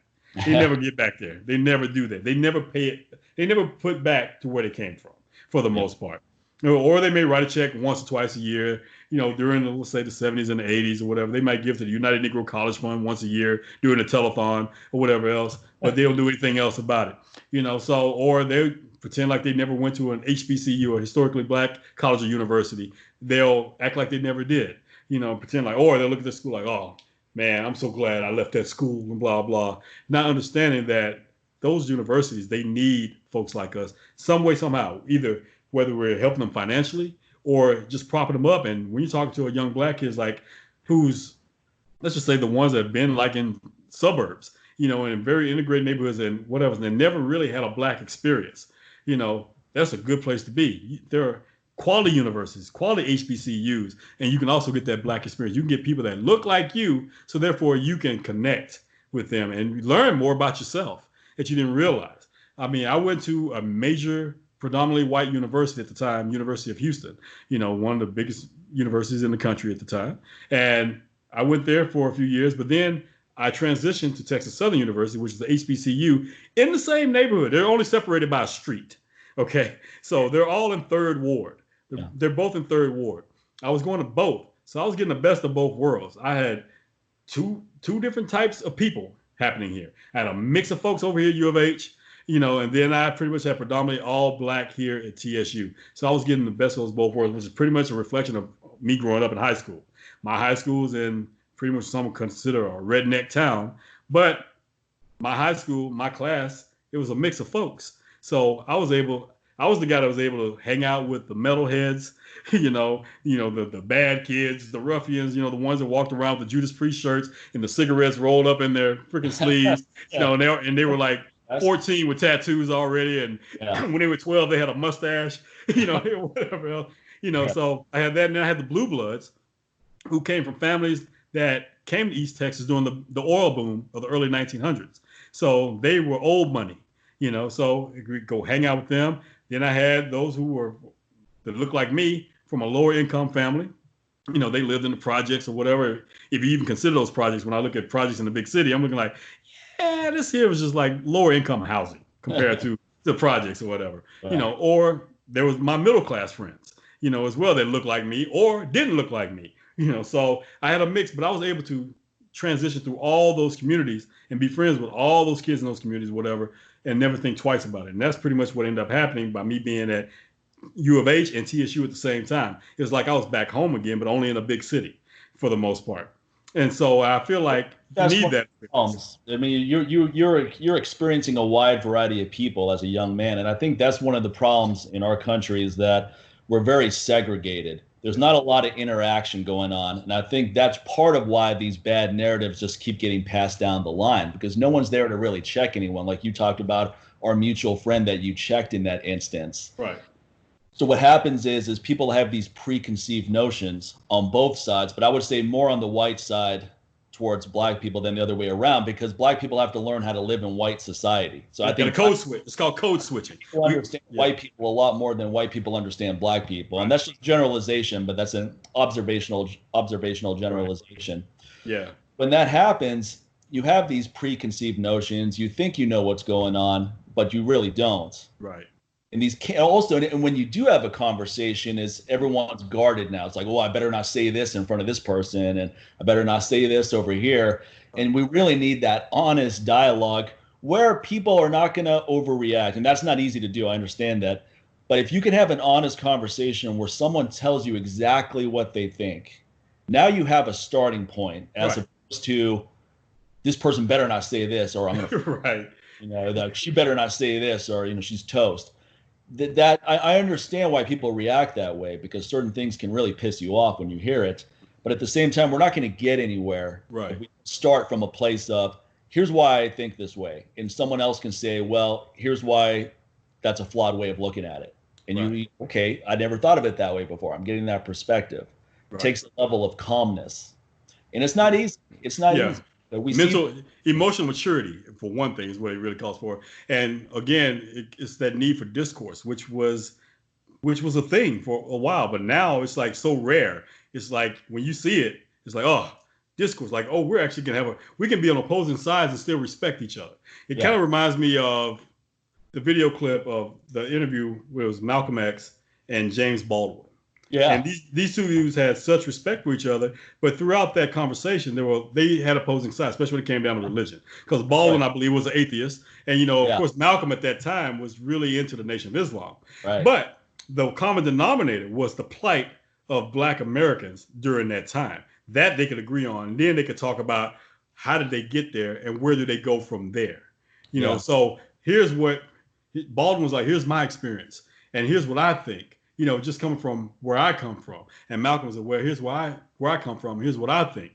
Okay, so we don't have to agree on everything, but we can agree that this is a fucked up situation, and it starts with us before we start asking other people to come in and help us. We have to help us help each other first.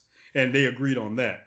And so that's when I feel like right during the Civil Rights Movement, that was like the last stage of the age of discourse. Right. At that point, because we were having conversations. I think one of the things we can do now, when we're having conversations with people, instead of spending the entire conversation making statements, spend the majority of that asking questions. Yeah. So, and open-ended questions, not a yes or no. It's just like, oh, well, blah, blah, blah. Like, all lives matter. Okay.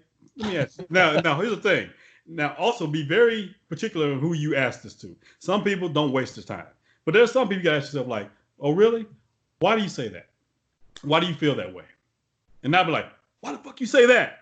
That's not gonna help. Yeah. But it's like, oh yeah, why do you feel that way? Well, blah, blah, blah, blah, blah, blah. Okay. Well, okay, I can, if they make sense. I can understand your point because you're speaking from your point of view and the only experience that you know of. Now, honestly, from my point of view, where I come from, here's why I feel like that statement is more hurtful than helpful. Because blah, blah, blah, blah. Because, we have you have income disparity that's going on here. And, the school situation, the education situation is because this, and this. This is what's going on with jobs. Here are the stats. Here's some resources. Here, blah. And also from my experience and what I saw growing up and blah, blah, blah. And then there's like, because one thing about it, people can't take away your history. They can't sit there like, well, you didn't grow up that way or you weren't poor. They don't know. They can't do that. Yeah. They have to sit and listen. Just like I can't sit there and say like, oh, you trying to tell me that you didn't grow up around any Black people? I don't know. If this guy says, well, we had 2 Black families in our neighborhood. I said, a neighborhood of how many people? Well, you've just estimated. What was it, like 50, 100 families? Yeah, it was probably about like 100, 150 families. I said, you had 2 out of 150. You had 2 out of 200. Yeah. 2 out of 200. That's 1%, right? So I was like, can you see how that's very lopsided? You can see how what you're thinking, how that would be the majority, but you don't necessarily. I said, when did you ever, there were 2 families. How many times did you ever go over there? How many times did you ever interact with those families? Oh, not at all. I mean, I didn't know them. I just knew they were there. I said, see, that's the thing. And that's why we're here now, because you don't know necessarily, because you didn't interact with them. So you don't know exactly what their experience was living in that neighborhood where it's fucking 198 other families that didn't look like them, so I'm pretty sure, I don't know them myself, but I know from experience from a lot of families that were in that situation, these are the things that happen in those situations. So I'm pretty sure out of these 20 different situations I bring up, probably at least 1 or 2 of these things probably happen to them as well. So, and you got to understand. So now going forward, things are a little different now. Here we are, fast forward 30, 40 years later, what's changed? How many, where your neighborhood you're in now, how many Black families are there? So if they say, oh, well, now, like almost half the people on our street are Black, I'm like, how many of those neighbors you interacted with? Oh, man, my buddy so-and-so, we barbecue, our kids play together, blah, blah, blah. I said, see, that's an advancement. And also why it's very important for you to not say all lives matter, because I said, that's your buddy, right? Yeah, that's my boy. We go fishing and everything. I said, how would you feel if your buddy got pulled over? And when the cop says, give me your registration, I need to see your license and ID. And he says, okay, my wallet is in my glove compartment. How would you like for me to proceed? Get it out. And then he reaches over and the cop gets scared, flinches, and shoots him. So everything was done correctly. So I notice I left no loopholes there for anybody to say, well, if he just complied, because he did. He actually asked the cop, how you want to proceed? Because these are the things I teach my students when we're having classes, when it comes to de-escalation. Then he still shoots him. I said, he kills your buddy. How do you feel? Whose side do you take? Are you thinking about this family that you have let in your home and that you love? Now your buddy, he's been murdered. Okay. He did everything right. I said, or are you going to sit there and scream all lives matter, blue lives matter? If the cop, we know you have a tough job, blah, blah. Or are you going to make all these excuses for the murder of your friend? What are you going to do? Oh, no, that's not right, man. That's not right. I said, that's not right? No. I said, so you'd speak out against it? Hell yeah. I said, start now. I said, because the very guy that happens to right now that you don't know, that is your best friend. He is that guy. Because at the end of the day, when these things happen, they don't ask him like, I wonder if that's that Williams, if that's his friend. Maybe I shouldn't shoot him. So no, they're not thinking about that. So that could be your boy. And the more and more this happens, the easier it gets, the more they go without facing any consequences for doing so. The more that implied that immunity happens, then it's just a matter of time. It can happen. The odds become greater that it will happen. I didn't say it will happen, but the chances are greater.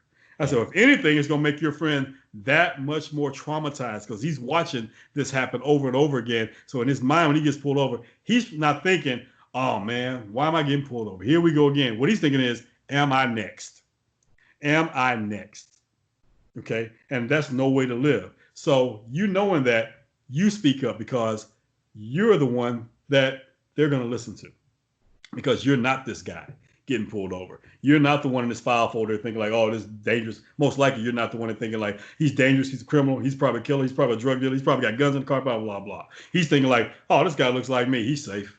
Let me just see what's going on. So I said, so use that. So when people start talking about white privilege, there's the white privilege we're talking about. Use that commonality that you have and use that to help other human beings that don't look like you, that won't get that second thought of, and that chance, like that benefit of the doubt in a lot of situations, not all of them. I'm not gonna say all of them are like that, but in a lot of situations, use that and like, hey, just have that conversation, man. Because when more and more people that look like them have that conversation, they were like, you know what, let me not be an asshole. Because now my own people are looking at me like I'm an asshole. I need to calm the fuck down and not necessarily do it when the situation happens because everything's heated. Let's do it when things are somewhat calm and have these conversations.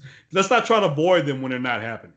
Then when it happens, when it's forced on us, then now we want to talk about it. No, it needs to happen in that gray area. So when things are black and white, it's during that gray. That gray matters when all the stuff needs to happen. So it's kind of like from the moment that you make a decision and before you take action, it's what happens in between that time that matters the most. Yeah. And that's how we need to look at it. So, yeah. Yeah, that's a good way to look at any situation or any major decision. Well, man, that's a lot of great information. Yeah, we didn't even get to talk about Shapiro and all that. So much, man. We'll do that another time because this is a dialogue I'd like to continue having. So maybe in a couple of weeks we do another part 2 or in the next week or two. Just see if things have changed. Yeah, let's see if anything's even changed by then. Well, there's probably going to be something to talk about given that in the next week or two. Yeah, 2020 has not disappointed. You want to talk about an attention whore? 2020 is that attention whore. It's every moment. It's like, I'm not done yet. It's like Billy Mays. It's like, wait, there's more. Pretty much. We're getting a lot of confirmation on just things we thought about, how the masses think, and this is a year of disruption. Manipulate. Okay? Yeah. There's a lot of disruption going on that needed to happen, whether it's the economy, whether it's relations amongst American citizens and those in authority. It's just time. It's like, again, like I've been saying, this bubble has been increasing more and more, and it's bound to bust. Now it's just about how we prepared to proceed once it bursts. It's gonna happen. The reset is gonna happen. It's like how you preparing yourself. how are you preparing yourself for the reset? Yeah. Is the question. So are you gonna sit there and pretend to be the person like, I can't believe this happened? Why not? Have you not been paying attention? Yeah. So again, it's like Tito Ortiz 101. Prepare for the worst and expect, hope for the best. Yeah. Hope for the best. That's it. That's how you should live your life every day. Whether it's a natural disaster or these unnatural disasters. Again, prepare for the worst and hope for the best. And just do your part to try to make it the best. Don't try to add to the worst. Try to take away from it. You see the worst happening, and you got a part to play with it, take away from it. Take it out. Cash out, man. Let it go. So, yeah, man. Good stuff. It was good, man. Yeah, I appreciate it. That was a great conversation. And what's your Instagram handle? I'll just direct everyone there because your website link is there and everything else, so it's easy. Yes, real simple. Sincere Hogan, @Sincere Hogan. So whether it's Instagram, Twitter, even if you look it up, Facebook, whatever, I keep it very simple, just my name. So you find everything there. But yeah, definitely Instagram, especially when you want to see more content toward what we were talking about today. I tend to be a little bit more active on Instagram anyway. I rarely go to Facebook anymore. And like I said, other than that, Instagram is usually where you'll find me. Right. Perfect, man. Well, Appreciate it. Recording because I want to make sure we don't lose this episode.